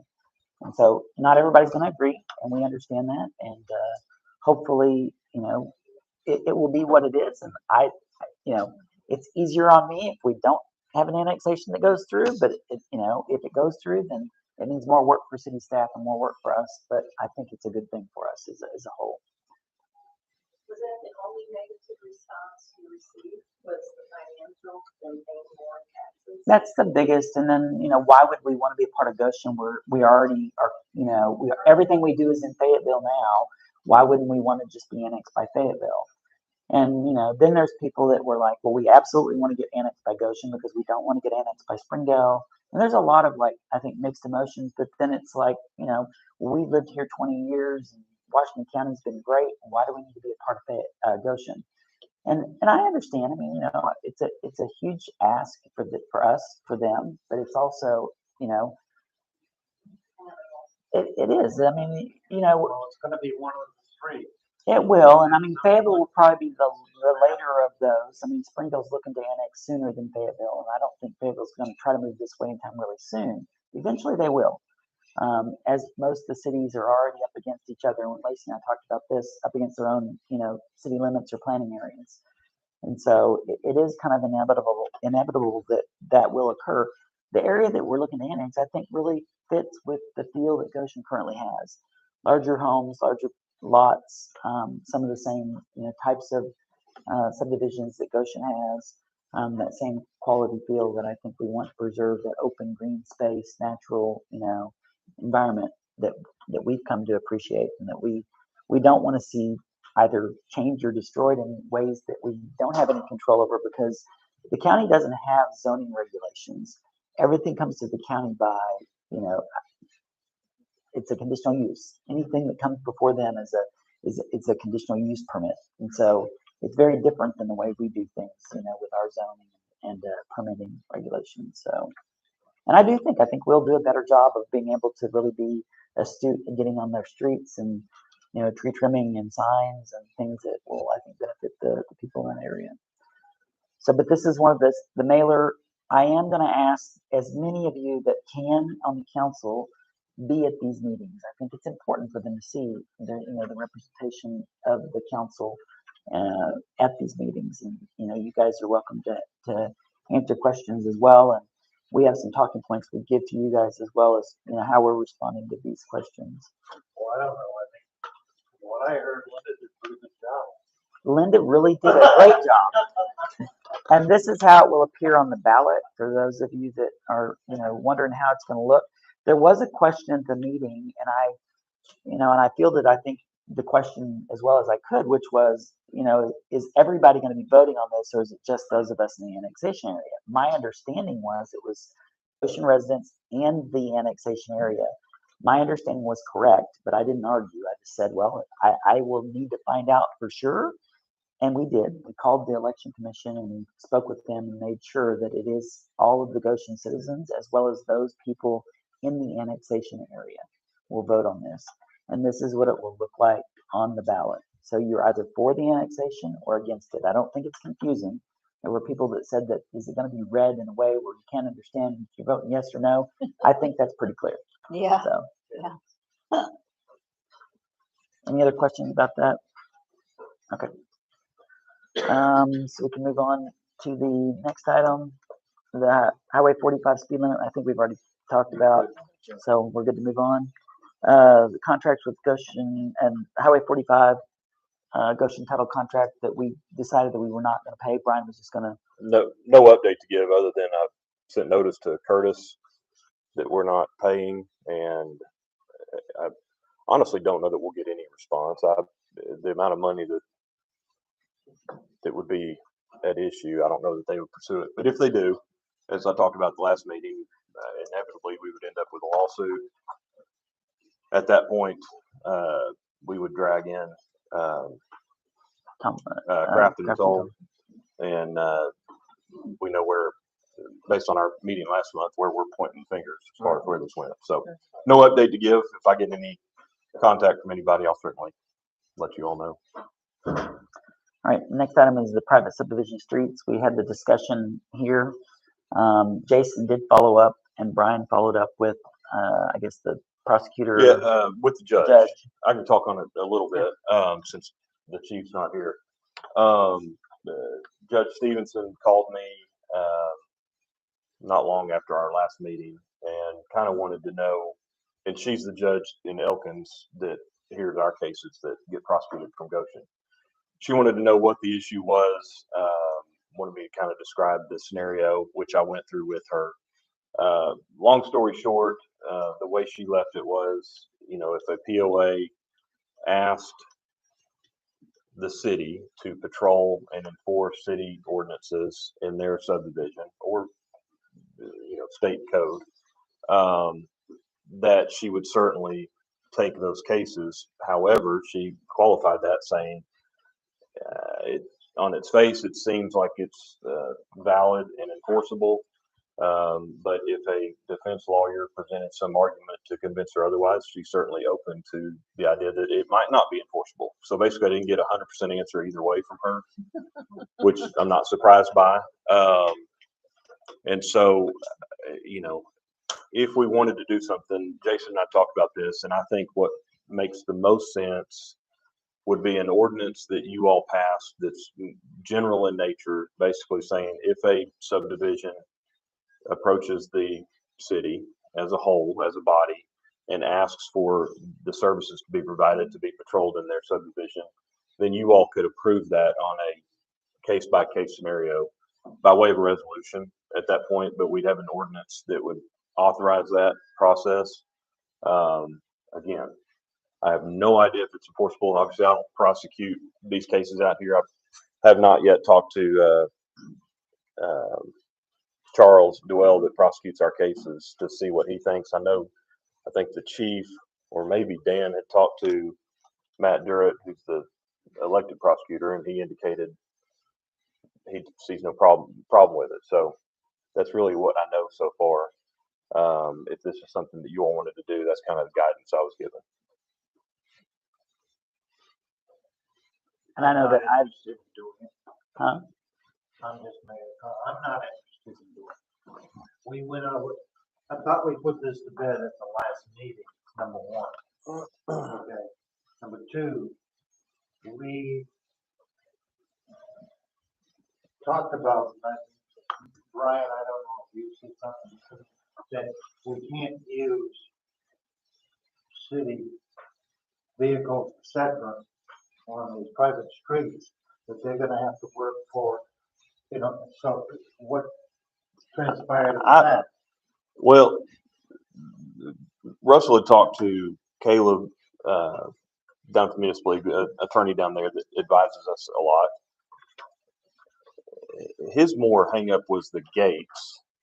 It seemed to him to be problematic on us doing it, but patrolling In open neighborhoods would not be a problem. non-gated neighborhoods. He didn't necessarily on its face see a problem with it. As long as it was being requested by the POAs of those neighborhoods with private streets. And we, the chief and I talked after the meeting. If a crime happens at somebody's home, we still enforce the criminal statutes on that. Yeah. We have a city ordinance that prohibits unsafe driving, excessive speed, that can be enforceable. The one distinction here is that these roads are not owned and maintained by the city. And I think that's where Judge Stevenson may have some questions, if it comes up. And so if you all decided to do it, I think we would just put this on the books, enforce it accordingly, and see if it holds up. I mean, that's really the only way to go about it. I can't give you all any 100% assurance that it would hold water. I mean, a lot of us live on our own private drive, and we're still subject to the same laws and rules that anybody else is. The laws of the land don't stop at the end of the public street at the beginning of our drive. But if you wanted to drag race up and down your private drive, you can do that. I mean, I think that's the difference here. Yeah. I do have a question. The resolution, or was the resolution, be subjected to what the POA wanted to enforce versus what the state laws are? No, I mean, If you, like, for instance, like drinking public detox, right? You can drink on private property. You can be drunk on private property, but if the police are patrolling through the neighborhood and you're drunk in public, is that something that's enforceable, or are we looking at this as Private property. Well, no, I mean, I'm not a prosecutor, never have been, and I don't do criminal defense work. So I'll start off by saying that you can get a public intox if you're out in public. I mean, that's where you're standing may not be an issue. I mean, I don't know. I mean, this is not. It's not a crystal clear answer to this issue. I understand the concerns that the neighborhoods have, and it seems to be that to address their concerns, this is the avenue to get there. I think that the goal was to try to help the people that were in the POAs that wanted assistance and were having a difficult time ascertaining what's the best way to get that.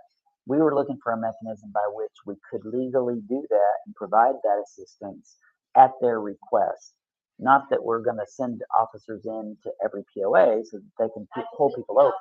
while they were patrolling? I didn't know, and drinking in public was. I think if the first it one that came to rose, mind, but what were those things that were being enforced? I mean, I think the more common would be driving with an open container that happens in these neighborhoods every day of the week. But I don't think that's the intent of what's wanting to be enforced. Everything would be enforced, not just somebody speeding in our zone. Well, no, that was one of the questions that we had was that if the POA is only requesting assistance with, speeding, then that's what they would need to word in their request for assistance. Does that make sense? And if the officers that were in those POA areas saw something that rose to the level of criminality, to where it was a crime and it was putting somebody at danger, correct, Manny? Then at that point, they would be able to step in regardless of whether they were in a private area or not. So, but they would not be patrolling for the person, driving with an open container in their golf cart. Golf cart or whatever. Does that help clarify? No, absolutely, yeah. Dan, you were waiting to talk. Good evening to the council, the mayor, city attorney, and everybody else here.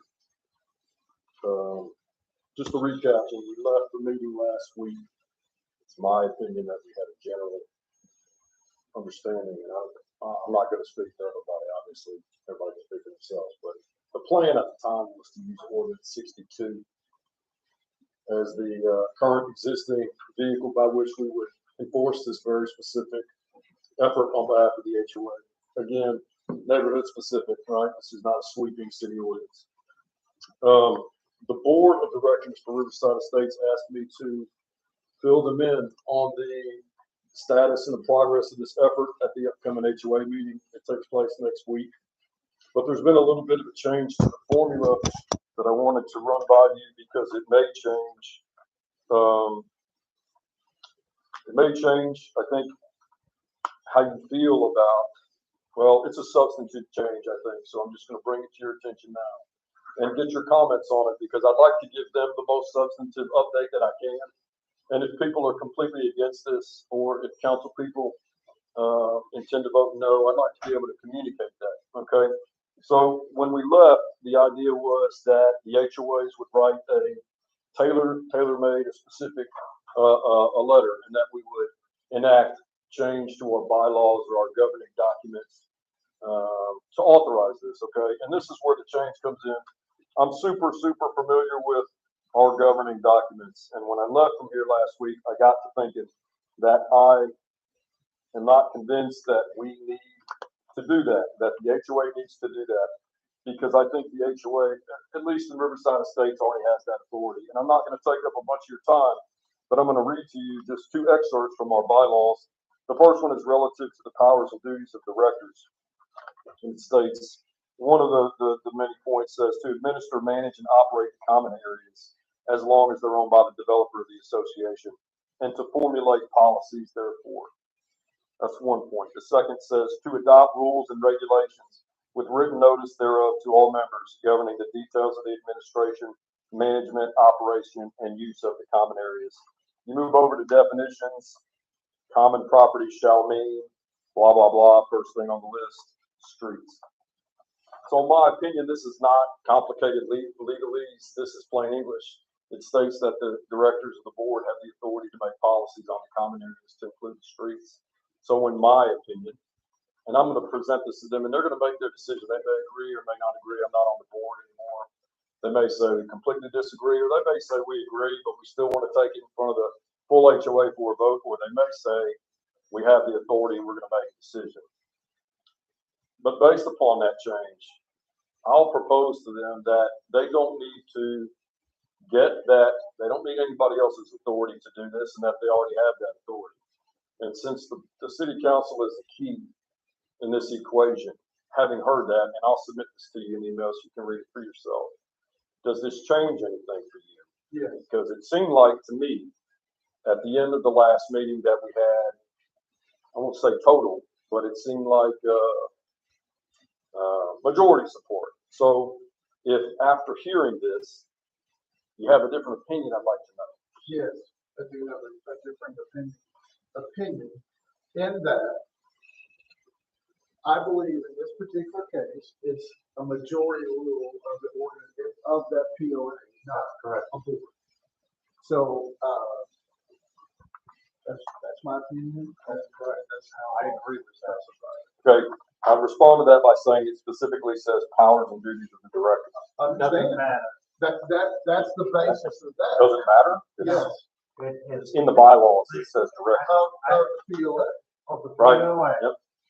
And if the POA has a vote and majority agree or disagree, whichever way it goes, that's what we want.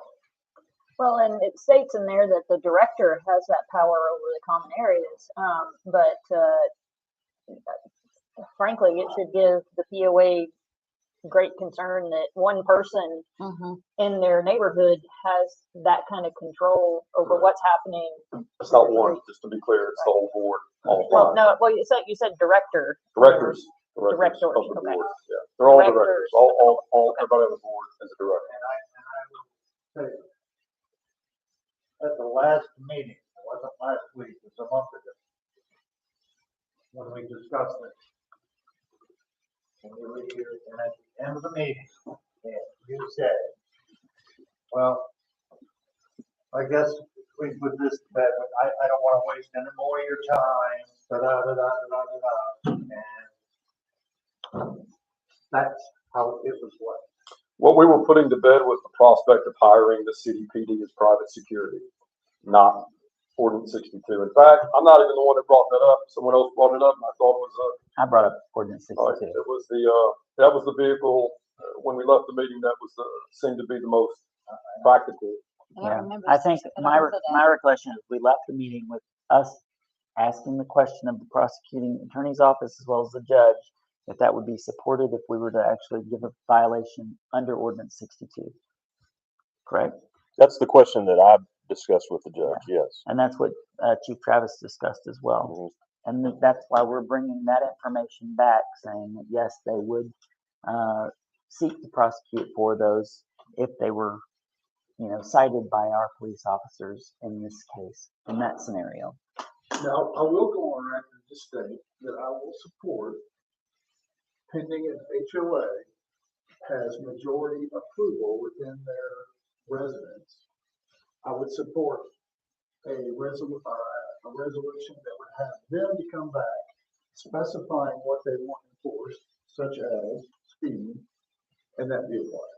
Well, I don't think we have to create a resolution. We have we have an ordinance that we can apply.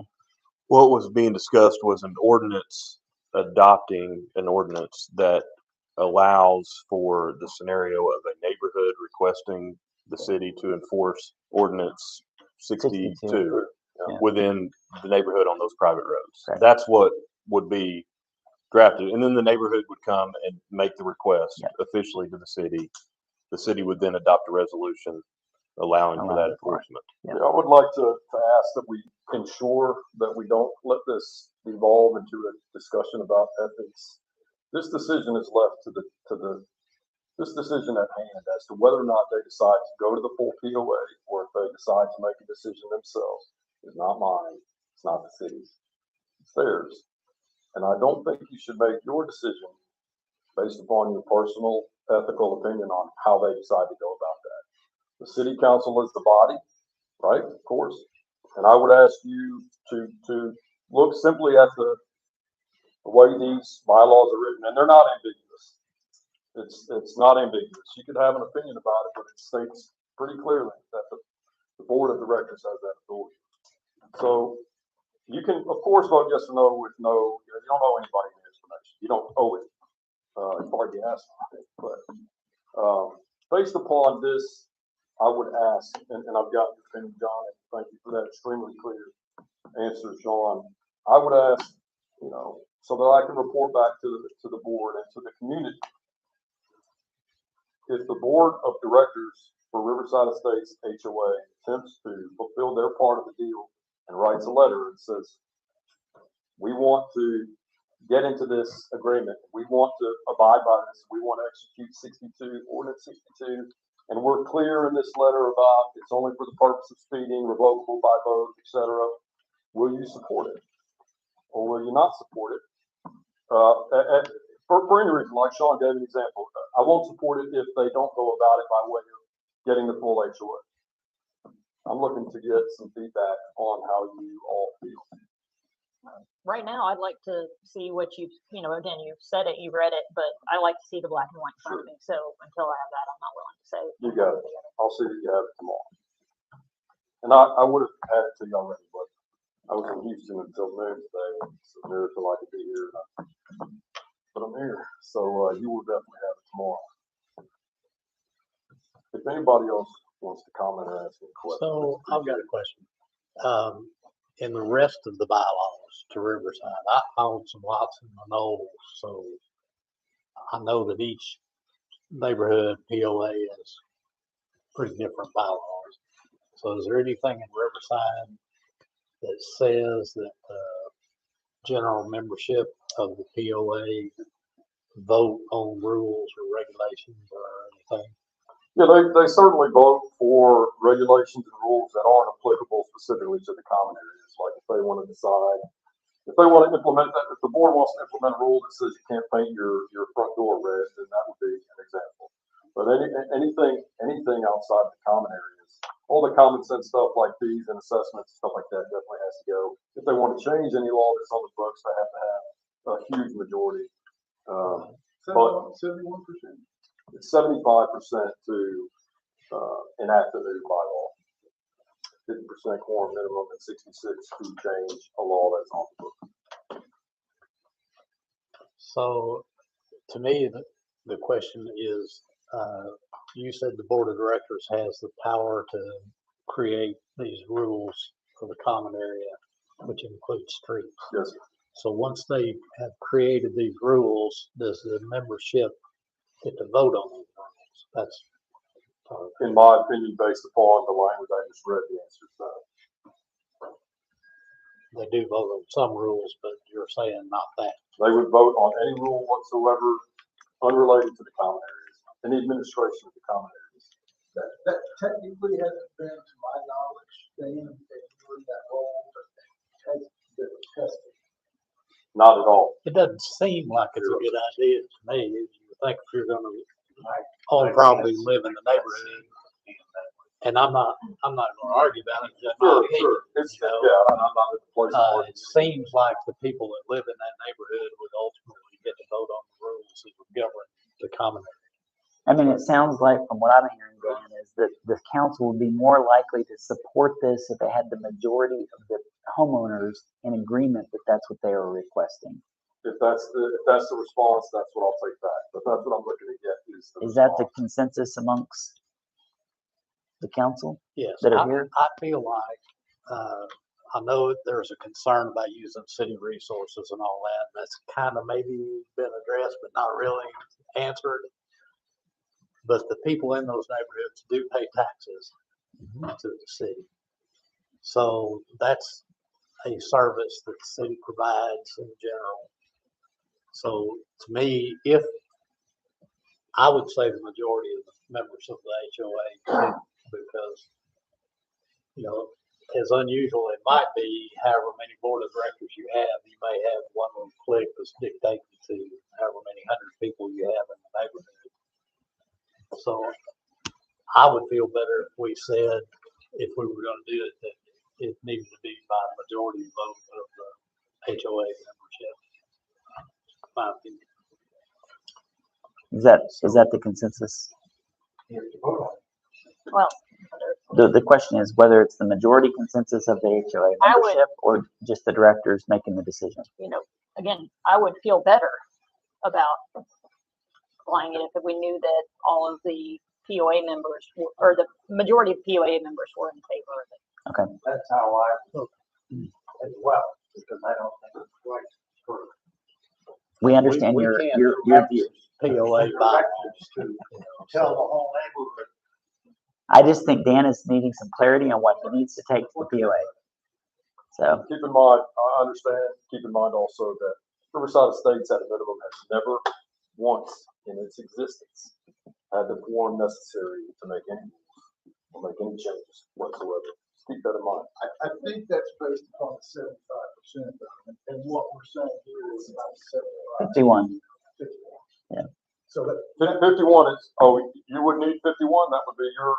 well, what I'm hearing from. Majority. Majority, Simple majority. not a 75% majority, Okay. majority. Simple Is Okay, what so I then- think they're So then saying. effectively, if I'm understanding correctly, not necessarily an official change to our governing documents, Correct, just some kind of valid, unbiased data that reflects the community. correct. 50.01.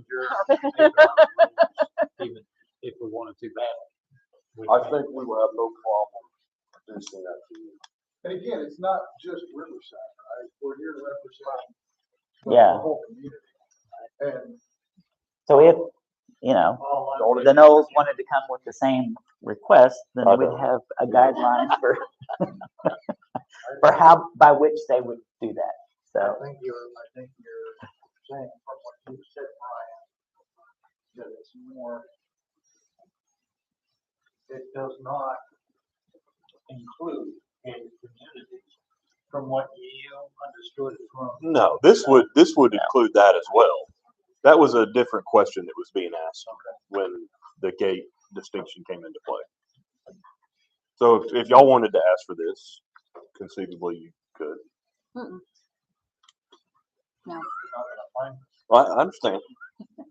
Well, each individual circumstance. Right, That's right. right. We don't have, right, at this point, and I'm not aware that we've ever had this problem. I don't know about Betty or Mary, but we've never had a problem with anybody speeding. Well, a couple of times. I mean, yeah, But this came to us from a Yes. concern, and I brought it forward to the council because we wanted to address it, so that's We where have we are. 2 drag strips in Riverside Estates. So yeah, it's, we could. But Dan, we're it wouldn't be the city requesting a change to the bylaws. It No. would Yes, be- sir. Excellent. Very good to hear. Just so not to waste any time. So I understand what is being asked. And I'm very confident I can bring that to the next meeting. Assuming that happens, is there anything else that needs to happen behind the scenes to be prepared for some action to take place at the next city council meeting? I mean, the council's gonna have to adopt an ordinance to put this into play. Okay. To be voted on. Yeah, so if you obtain a majority, yeah, but if you obtained a majority, my request would be that you email me or Brian and say, that, you know, the majority of the POA is requesting this assistance, and you guys work on an ordinance. Great. And that way we can at least bring it forward to the council. I think we have to make a motion. Otherwise, you have two people, probably have a quorum. We don't have to do anything. We don't have to. No, we're letting them do their thing, and if they want to ask for us to At that point, it bring initiates something back, response. And then we'll vote. Yeah, I don't Yeah, think we're there's not any gonna- action to take tonight. we're not doing anything tonight. Thank you for your time. Thank you. All right, so we're gonna move on to the new city business, ordinance 167, which is essentially updating Brian's contract since it used to be Hogue Law Firm. Yeah, the first ordinance that appointed me mentioned my previous law firm. The purpose of that was to allow for additional attorneys to help if I was unable to, which has happened at times, and I know one of my former partners helped for an extended period of time. What this does is amend this. It takes out any mention of Hogue Law Firm, and it just references any attorneys associated with any firm that I'm a member of. So I can move next week, and this still would be applicable at that point. I'll make a motion to read the ordinance in title only Second. and suspend the rules. So we have a motion and a second. Any public comment before we do a roll call? You're not leaving, are you, Brian? No, no, He meant leaving his firm, going to another firm, not right. us, hopefully. that's right. John Valencourt, Yes. Paula Anderson, Yes. Sean Mayfield, Yes. Max Boyd. An ordinance amending ordinance number 163, which was an ordinance appointing Brian C. Hogue to fill the office of city attorney in the city of Goshen. I'll make a motion to approve the ordinance. Second. So a motion to approve the ordinance in a second. Any public comment? All right, roll call vote. John Valencourt, Yes. Paula Anderson, Sean Mayfield, Yes. Max Boyd. So Oh, Yeah, so I heard Betty sorry. mention, no, I'm seeing that. I don't know which one it is, Betty. I'm sorry. You can hear me. what was it? It's mentioned 163 in the title and 167 in the body. I've got to figure out which one it is. Oh, yeah, you're We right. could fix it.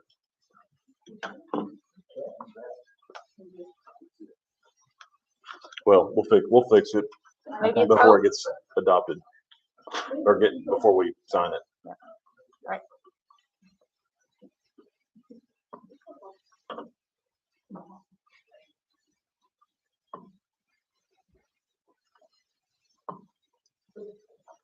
So we can adopt it, Yeah. we will correct that Yeah. typographical error.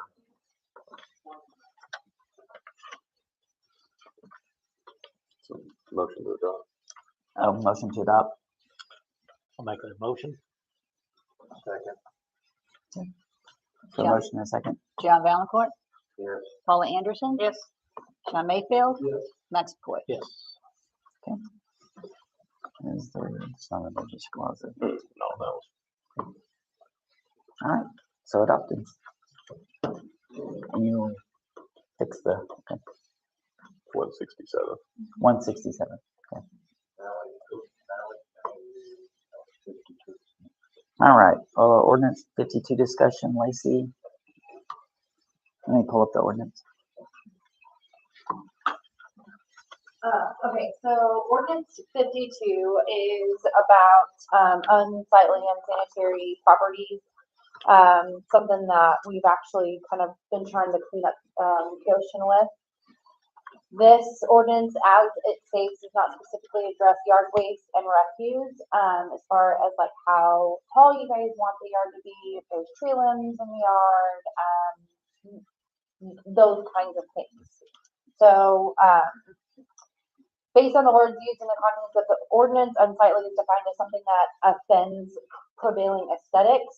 So I'm curious as to what you guys want. What is the intention of the ordinance, and can it be amended to be more specific, including lawn height regulations, down tree limbs and yard refuse, and then also like what steps need to be taken as far as like community involvement? Do we do like let the city know? Do we need to do community outreach? Those kinds of things to let people know what's going on.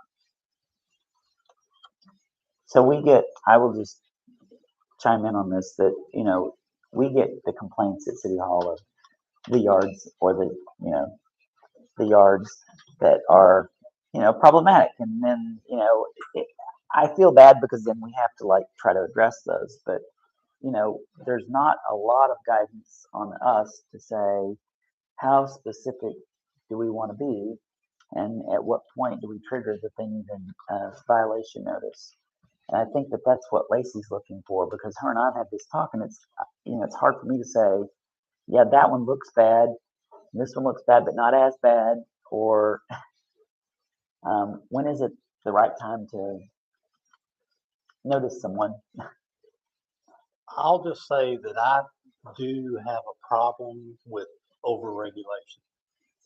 And if that's private property, and I'm sorry if it detracts from the value of the neighbor's home, but unless it's got like open septic, obviously unsanitary, unhealthy, but the aesthetics of a yard, even if it looks bad, I just have a personal problem with the city saying, you got to do something about that.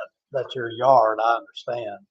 I'm going to push back a little bit, because you get yards that are overgrown and you've got a field in there, you've got mice and rats and snakes, and I mean, it is a health concern for if it's close neighbors. Now, I mean, granted, if you've got 5 acres and you're not keeping most of it mowed, well, okay.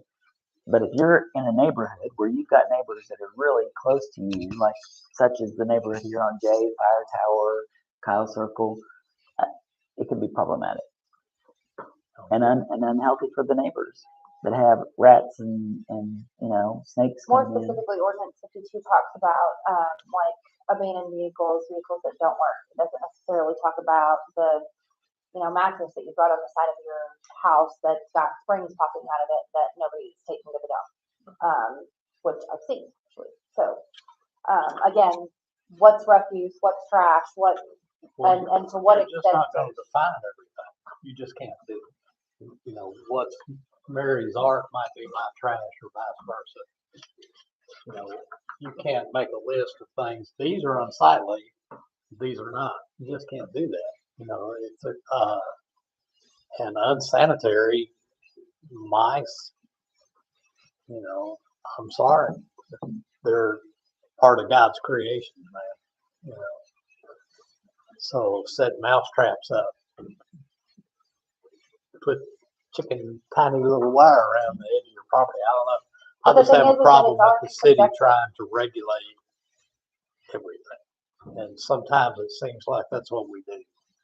Unsightly is already used. So unsightly, because it's used in the ordinance, is already kind of subjective. So how, because it's already there, how do I make it fair across the board? Because like I said, if somebody's mattress is art, where does it become art versus I've unsightly? asked myself that a lot. And I'm not defending this ordinance. I'm not saying that there couldn't be some improvements for that reason. It's kind of ambiguous, you know. Right. I'm just saying that I think we need to be careful about making rules for everything. I think that, Lacey, what we need to do, is to let us go over this, read it, make some notes on it, etc. And come back to the next meeting. Absolutely. Yeah. For sure.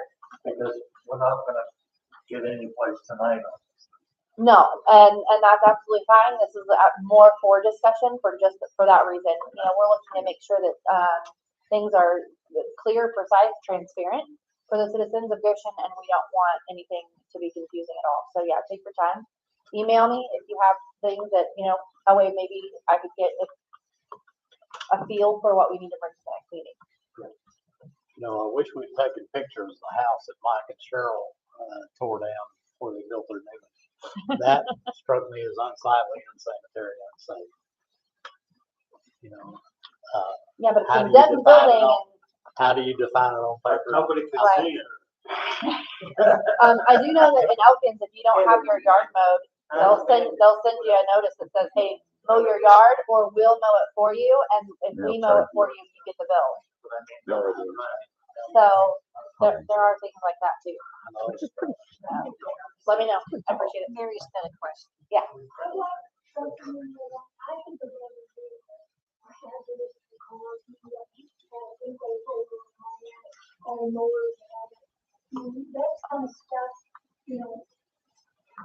Specifically in the ordinance, it even says that you can't allow weeds to grow up around abandoned vehicles, which I think gives more question to if you can't have weeds growing up around your vehicle if it's abandoned, then what makes it okay for you to have, you know, grass that's 2 foot tall?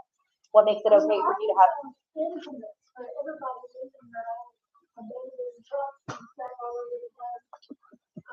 I'm just looking for clarification on what is rubbish, what is unsightly, what is unsanitary.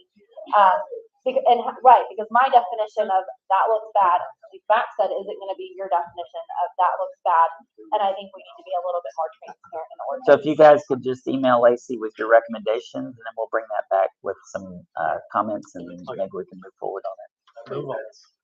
Okay, so the next item on the agenda is going to be Mary's address with the Arbor Board address. Hi, Mary. Yeah. Hi. You know, hopefully if y'all can pull out, I sent a copy of this to you, and it should be highlighted and so forth. All of a sudden, I'm losing my voice, but I need to give a little bit of the history and remind you that in 2016, we were, ordinance 127 has to do with developing a community. I'm sorry. I don't know why. I may need a glass of water. Is there some around? The ordinance was to, You still drink a lot? depends on what's in it, John. Okay, thank you. And in response, that we're supposed to develop a community forestry plan, and that's how the Arbor Board was developed. In that effort, we also became a tree city in 2017, and the Arbor Board at that time, Mayor Kathy Oliver asked me to lead this, so I'm just giving you this background and reminding you of it. And I tried to summarize what the city Arbor Board has been doing the last few years, and it's a lot of hours of work of watering and planting and maintaining and all that. In 2018, we had an ordinance that Arbor Board participated in about promoting native and non-invasive planting. And the Arbor Board has always focused on native trees. And that reflects what I understand, my background working with Audubon and the Ozark Natural Science Center, working with Arkansas Natural Heritage, doing removal of everything, and working when we started Mill Branch, particularly with the bio blitzes, and we led naturalists out on site and making the list of species and how many invasives we had there. You know, it became very, very clear that one, we have a really neat site at Mill Branch. We have a lot of really unusual and wonderful native plants there. And that became the impetus for a $12,000 urban forestry grant. And Mayor Ploy at that time had to be project manager of that, and it was awarded. And we did a lot of work with the University of Arkansas, identifying all our trees, going out and labeling, having Arbor Board do the walks with us and learn some of this stuff because it's complicated. And in my background, I've been working this sort of thing quite a bit. I've worked with Carl Hunter, who wrote Trees of Shrubs and Vines of Arkansas. This was published in 1989. I've also worked with Eric Sundell, the Arkansas Forestry book. That one was published in 2014 and 2016.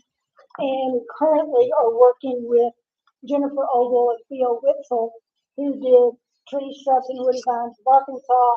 That's 2020 and 2021. When I got, as I understand the Arbor Board's role to the city, spelled out, it said we're to provide advice to the mayor and to the city council on the management of Goshen trees. That's pretty clear and spelled out. We're not giving you the rules. We're just giving you the advice, and you can run with it as you see fit. Now, when we got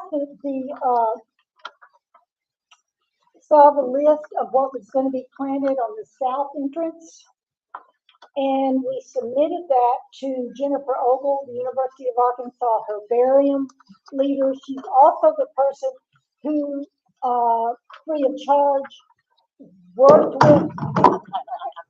with the Arbor Board and Urban Forestry Grant to do a lot of the background work for us. So I have a lot of respect for her, and she went through our list.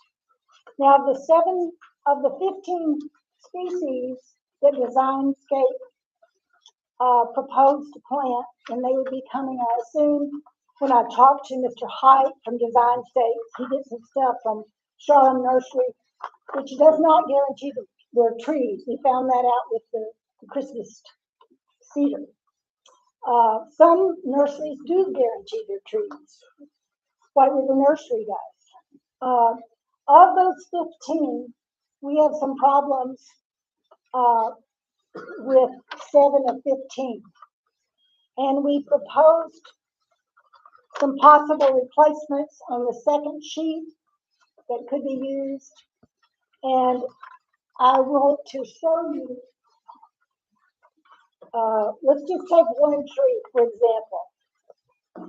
Southern Magnolia. It's non-native in this book.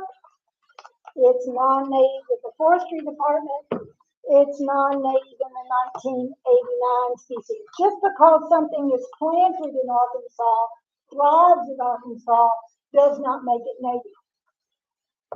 American holly is a native tree, but it's not a native to this area. And if it's growing here, it's escaped. So why does that matter? You think, well, if I want a Japanese maple, or if I want a tree of heaven, or I want whatever in my private yard, I can do it. Of course you can. I'm not arguing with that. But here's why I am arguing for staying with native trees.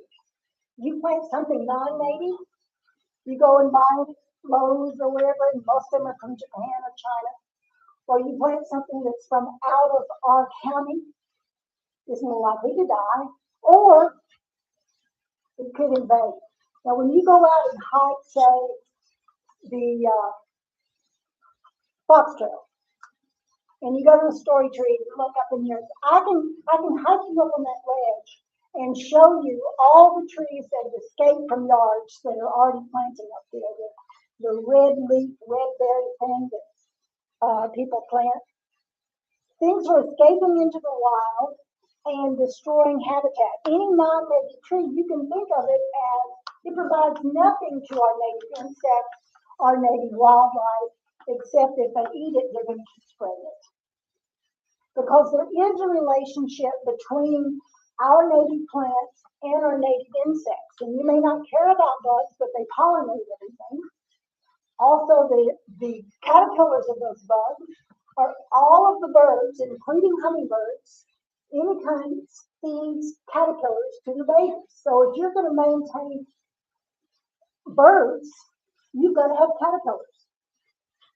If you're going to maintain pollination, you've got to have that relationship.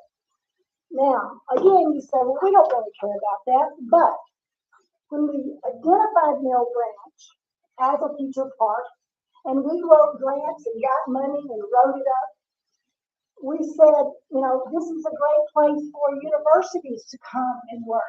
This is a great place for master naturalists to study and visit our park. It's a great place for adult education. It's a great place for elementary education. And the third kind of education that's really important, Paula gets a new house, and she wants to go to the park and look at things that grow here. She's just moved here from Arizona. She doesn't know anything about our native trees. And she says, well, I like a sassafras, or I like X, Y, and Z. So when Betty and I worked as the Arbor Board, you go out here and you'll see the pawpaw trees, the dogwoods, the Carolina buckthorn. You know, do you like that tree? Would you put it in your yard? And we try to train people. The pawpaw tree, which you can get zebra butterfly. You see my point? There are relationships with native plants. So our goal as a model on city property for what you can plant in your yard, what you can learn about. You know, we've already planted 35 native trees over there, and there's more that we can. And we'll try to label more this year. But that's a destination for some things. And when we have schools and you're doing tree surveys and all of that, I'd like us to maintain that. And when you see my notes on the trees,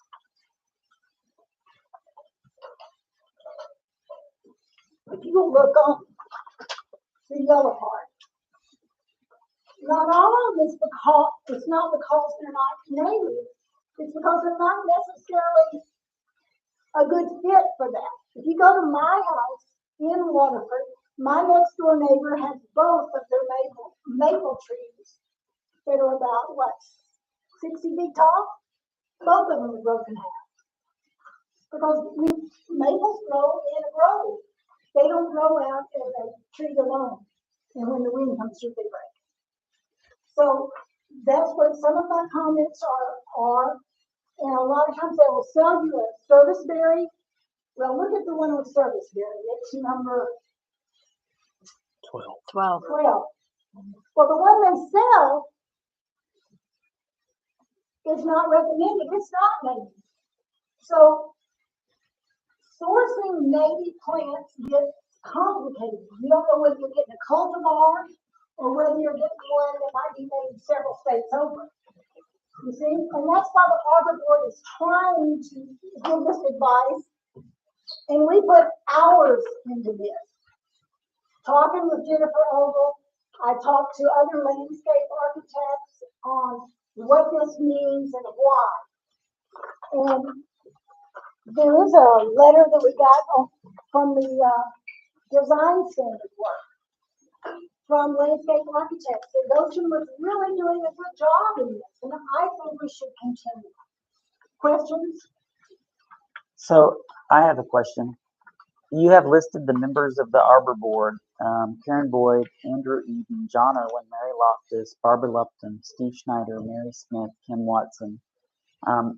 These people are listed as members.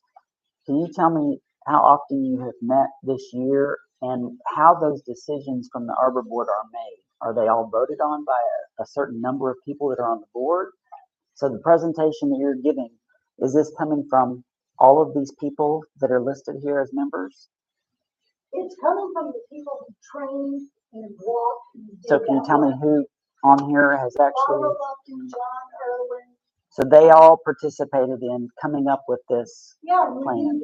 and Betty and others. I knew that Perry Ann has never been to a meeting, and I found out today. I did talk with her, and she talked about doing the Christmas. You talked to Perry Ann today? Not today. I said I have talked with Perry Ann in the past. I learned today that she didn't think she was on the board, and we'll try to fix that. I talked to Andrew Eden about it. He talked about native supply.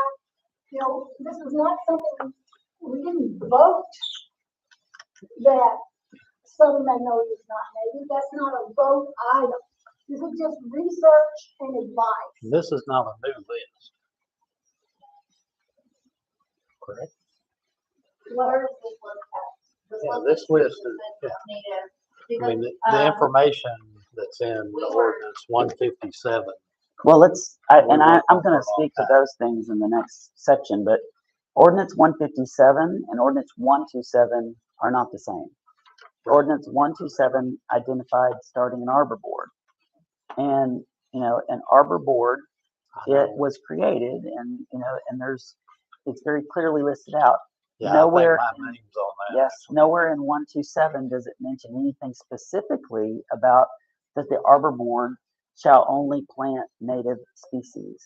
And it doesn't spell that out anywhere in any Tree City USA on any arbor board throughout the country. I'm just telling you, we as an arbor board, we have talked about it within our own, because of that work, because of what we did with the University of Arkansas as an educational site, we decided that we would stick to just negatives. And my question is, who has made that decision as a whole? Because when I spoke to Betty, I said, so how often do you meet and how are those meetings noticed? Because I'd love to go to an arbor board meeting. I've never heard of one. I don't know when you meet. I've never seen any minutes from the meetings. I get an arbor board presentation every month. So Betty and I discussed that really this ordinance 127, we really need to clarify, how many members are part of arbor board? Do we want it to be 5 members, 7 members, 3 members? It says 3 or more, at least 3, and they shall have terms. I don't know who's on what term on the arbor board for how many years they're supposed to be serving because I don't have a list of who's been on the arbor board for how long and when they meet. So I've talked to Betty today and I said, this needs to be something that we really look at the ordinance, create something that we can bring back to council that is clear, and we have dedicated times where arbor board meets and arbor board makes those decisions together. And then those decisions that are made as a group at arbor board then get presented to the city after those things have been voted on and discussed by the entire board of whatever that body looks like. 3 members, 5 members, 7 members, whatever that is. But I think that I appreciate everything you've done because you've done a tremendous amount for the city. I love native trees as well, and I don't think that anybody in here would say we don't want native trees. More specifically, we were told that the listed trees on the designscape plan that we put in with the urban forestry grant, we were told that all of We were them told they were all native. were native to Arkansas. Every single one of them. Yes. The only one that was even kind of questionable Was the Southern Magnolia. And the only reason it's on the list is because it was specifically requested by A the citizen. neighbors who wants it as a screening tree. Yeah. And that was one of the things that when we said we were going to buy that 5 acres, we tried to really tell those neighbors, let me finish, please. we really tried to tell those neighbors that we were going to do everything we could to provide them with the screening that would be appeasing to them, that we could provide as a city, so that they would be comfortable with the fact that we're putting in a big lane between their properties, and that, you know, that they would have some say so in what was being planted. So I think it's great that we've done a great job of planting, you know, native trees. And I think that you guys have done a great job as Arbor Board, planting trees, watering trees, pruning trees, cleaning out, you know, invasive species. But I think for me, you know, looking through what we have at City Hall as far as records of what's been done, I don't think it's adequate. And I say that because we don't have exact meeting dates. We don't have exact membership. We don't have terms that are actually outlined in this ordinance of people that are on the Arbor Board. And when I spoke to Arbor Board members, I spoke to 5 Arbor Board members that were listed as people that are on the Arbor Board in presentations that were presented to council. They said they hadn't been contacted. They got contacted 2 days before a meeting. They didn't have adequate notice. They didn't even know they were on the Arbor Board. So I'm not comfortable with us just moving forward as though we're being guided by the Arbor Board and it's functioning like it's supposed to by ordinance. And I think, Betty, you know, we spoke earlier today. I think it's a great opportunity for us to meet, for us to all sit down. September 25th. Yes, I shared the dates. Okay. Okay. That we're gonna meet with Russell and go through the ordinance and do revisions to bring back to the city council to make it more clear of everything that's required, because if you want a president, vice president, secretary, I mean, what officers, because that's officers. And the 4 times a year, if you want minutes turned in or submitted back to the city, we haven't done that, we just took a monthly report after the meeting. We had a meeting last month, this is what we covered. We never handed out printouts to the city, if that's a requirement that is wanted, that would work out. And so, yes, a very clear ordinance of what exactly needs to be done. And setting the meetings every 3 months is perfect. So everybody for the entire year knows the whatever, first Tuesday, no, Thursday, you know, of the month, you know, this is what it's gonna be for these months. Setting that ahead is excellent, because everybody's very busy and getting people together. We've never had a full group. A few times. We had 2 board meetings with minutes. Yes. And we're getting ready. We need another one. So, and the other thing I think that, you know, I think we all would benefit from, the council, myself, city staff, is that you guys get a budget. It's $2 per capita. So, you know, right now it's about $4,200. I think we gave 5,000 is what we put in the budget for the Arbor Board. And, you know, we really want to support all of that, but we also want to plan for what that money is going to be used for, so that we're not in November going, what are we going to spend that money on, and how many trees can we plant, because we need to use that up.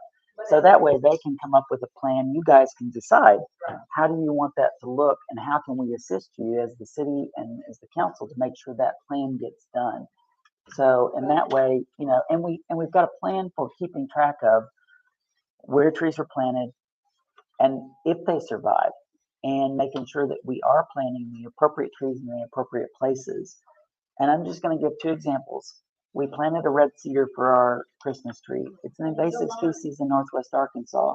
And I know, but it's an invasive species. And we've talked a lot about invasive species, but yet we planted one. And it's an invasive species specifically to this region, and you can look it up anywhere. And they've been removed from lots of areas because they are invasive. The other thing is that we planted a tree that's going to be growing into our high wires right out here. That is an oak tree that's going to get 60 feet tall, and, you know, it's within 25 feet of our high wires. We're going to have to remove it. It's a beautiful tree. I hate that it's, you know, we may lose it because we may not be able to save that root system. So I think those are things where we could do better. And I think that together we can really focus on making sure that we're looking at all that ahead of time. Being able to have water supply before we plant trees to be able to water those adequately. I think those are things that would be beneficial for the Arbor Board, for the city, for the citizens, and make that a plan. Betty will tell you that we have tried and gotten people together, and they were willing to come out for a work day, but to be an officer and take notes and show up here Correct. and do all that, you know, we want to be open one, but we can't do that. We just want to work and be volunteers. No, and that's a difference, and that's where we're gonna clarify, the board is the board, and we'll do that at the meeting. And volunteers are separate. You guys can bring as many volunteers as you want, list them as volunteers, but the Arbor board needs to be the board, and they need to be the ones that make the decisions, bring things to a vote, and then bring that to the council. Because that's how every other commission and board works, and I think that's how we really would like to see this work. I love it. Sorry. This is not prescriptive to you. It's just giving you advice on some possible things and things that are pre-made. And again, that was, and when we asked Designscapes, it really was just us trying to get a grant. And we don't know that we're even going to use that design specifically. We just needed something. I understand that. And so we did. If this list is legitimate, like I said, we asked a landscaper, a design landscaper to put in native plants. We asked for that. And the one that we asked for, he said actually it is native to southern Arkansas. So our broad, all of these trees are native to Arkansas, was not misled in our grant. Yeah. And now I feel like maybe it was. And so I feel like I was. And you know, and that's where you know, I love that you're here and that you teach us and that we learn more from you because you bring this information to us. I welcome you organizing the Arbor Board and finding people to replace me. And No, we don't want to replace you, Mary. No. I need to be replaced. I've done this for 7 years. I'll be glad to come back and share what I know and teach others and guide people out there. But you need to replace me. Well, I think we just need to organize so that we know, you know, what we're getting at the end of the year. That's why I got Debbie. I don't claim to be organized.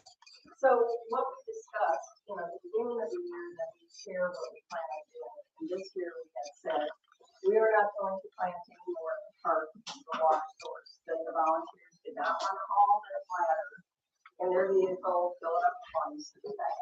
So we would plant here, and we've only planted 1 year. But when the city bought the land and the residents wanted some sort of shelter, you know, blocking, we said, save the money until the fall, because if you need it, you don't get any rain. You can put your trees in along there. We would get credit for trees to be USA. Yep. So that's why the funding is there, that we want teachers to plant in this area here where we have water. And I would say that, and I would say that landscape design that we discussed with Designscapes was a proposal just based on the fact that we asked for native trees and that we needed to get the grant.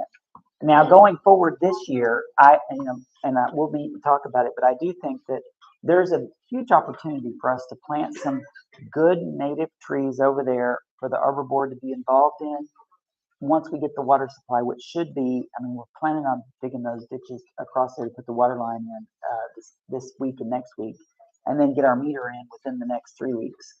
Because we had to submit photos to the city of Fayetteville, which was done today, of where the meter's going to go, and then they will come out. We've already contacted the plumber. So that's underway. So we will have a water source, and we can start planning some of those things, and then add on to that design that Designscapes has put there. And we will be asking for Arbor Board to heavily be involved in that process. I also would say at our board meeting that we actually had during the August month. Yeah. We voted to spend money to start doing a pollinator planting at your within the corral. So we put money to that. So that's one of the things that we chemically kill, burn, and then we'll plant this fall. And then we have the store, you know, we outline our 4 priorities.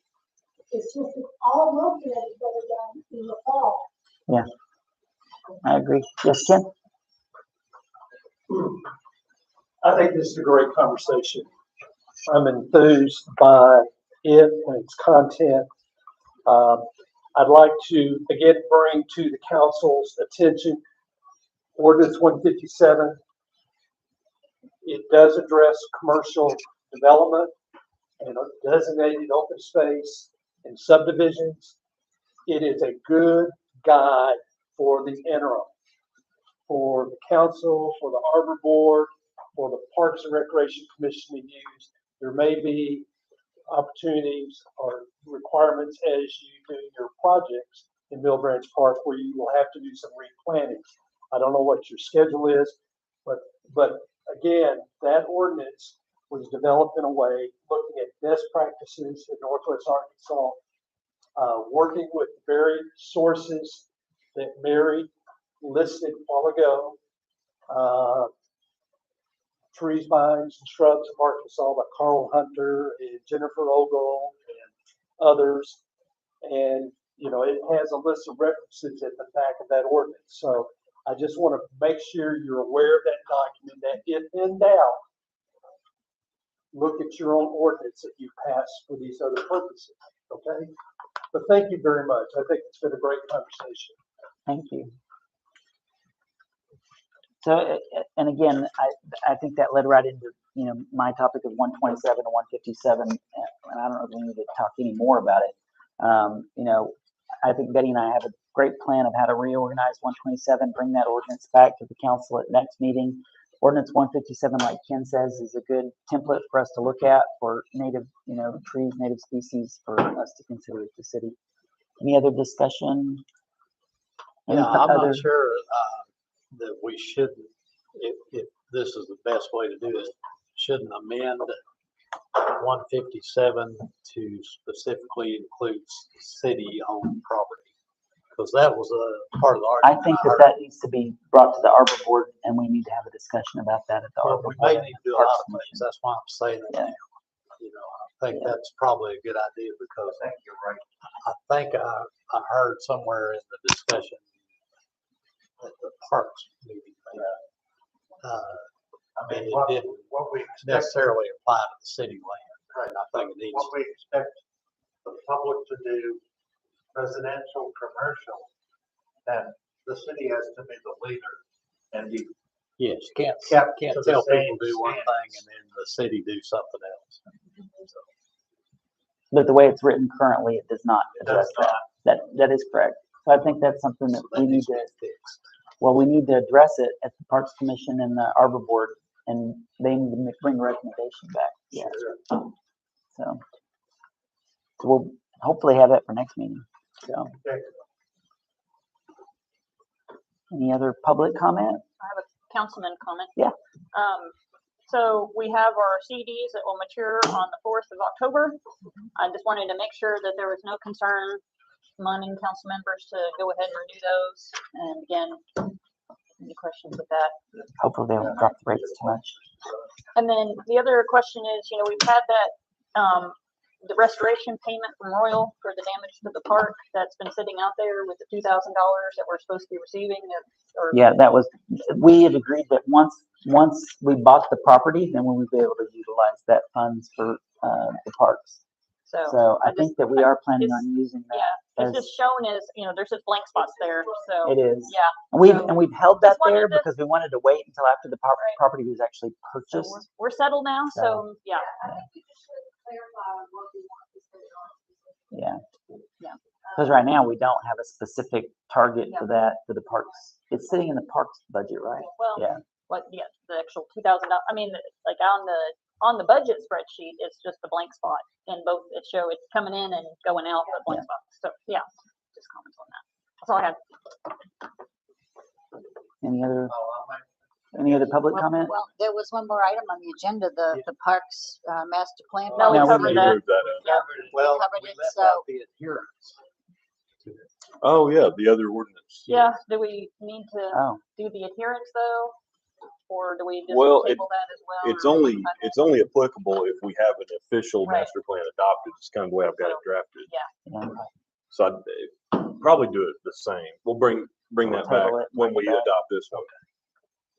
Sorry about that. I forgot that we had that second one there. We got sidetracked on this. I know. Probably like a first reading, it doesn't need to be read. We're okay now. Okay. Do we have to Any other? do anything about the CDs to No, we as have- long as the council. Well, we have to have our meeting. Yeah. Are you still good on Tuesdays, Paula? Yeah. Are you usually Tuesday, Most all right? Tuesdays I'm off. Okay. Any other public comment, Mike? Hey, could I just make I have a question and possibly a comment, depending on the question, and the answer to the question is. The question, going back to the issue with, HOAs and the, people patrolling, the police officers patrolling those areas. Are they, my question is, are those areas being patrolled currently by the Goshen Police Department? Not for speeding specifically. Okay, but they are being patrolled. Correct.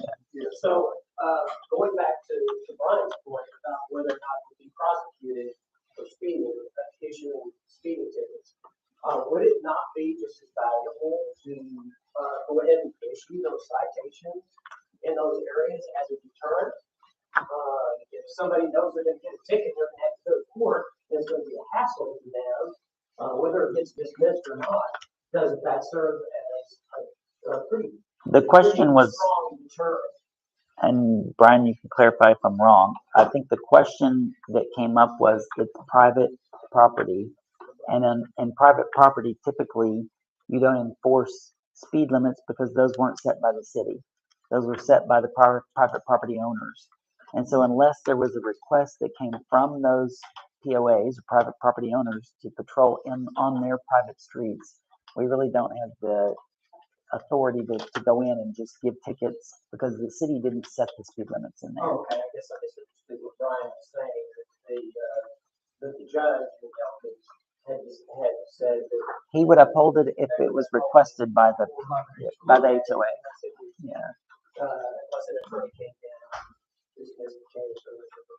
My point is that shouldn't that be a great deterrent regardless? I mean, if I know it's open season in an HOA, I can go 90 miles an hour in the street, nobody can do anything about it. Versus getting a ticket and having to go to court, going through all that process, wouldn't that serve as a great deterrent? Well, there's two things. If you're doubling the speed limit, you're a criminal offender anyway, because that goes to reckless endangerment, I think, correct? And so, so if you were going 40 miles an hour in a 20-mile-an-hour zone, that automatically is going to, they have the right to ticket you. But I'll also say, in certain circumstances, if somebody takes it upon themselves to post a speed limit sign, is that approved? No, that's true. And in that particular case. It could be argued, yes. In that particular case, that one. It's, yeah, and it's, you're talking about in the neighborhood? Yeah. Correct. It's, the city has not. We didn't set the speed limit. The POA. But what you're saying is he's asking the city to uphold something that technically. They can't because. And that's what not we've approved by talked the about, city. yeah. Yeah. It's about as clear as mud for all of us too. It'd be better if they were all city streets. It would be better. From if they this, were all city on this, streets. on this issue. Any other comments? If you chose to move into a neighborhood that was private, Is this for me? I'm asking, Yeah. then live with it.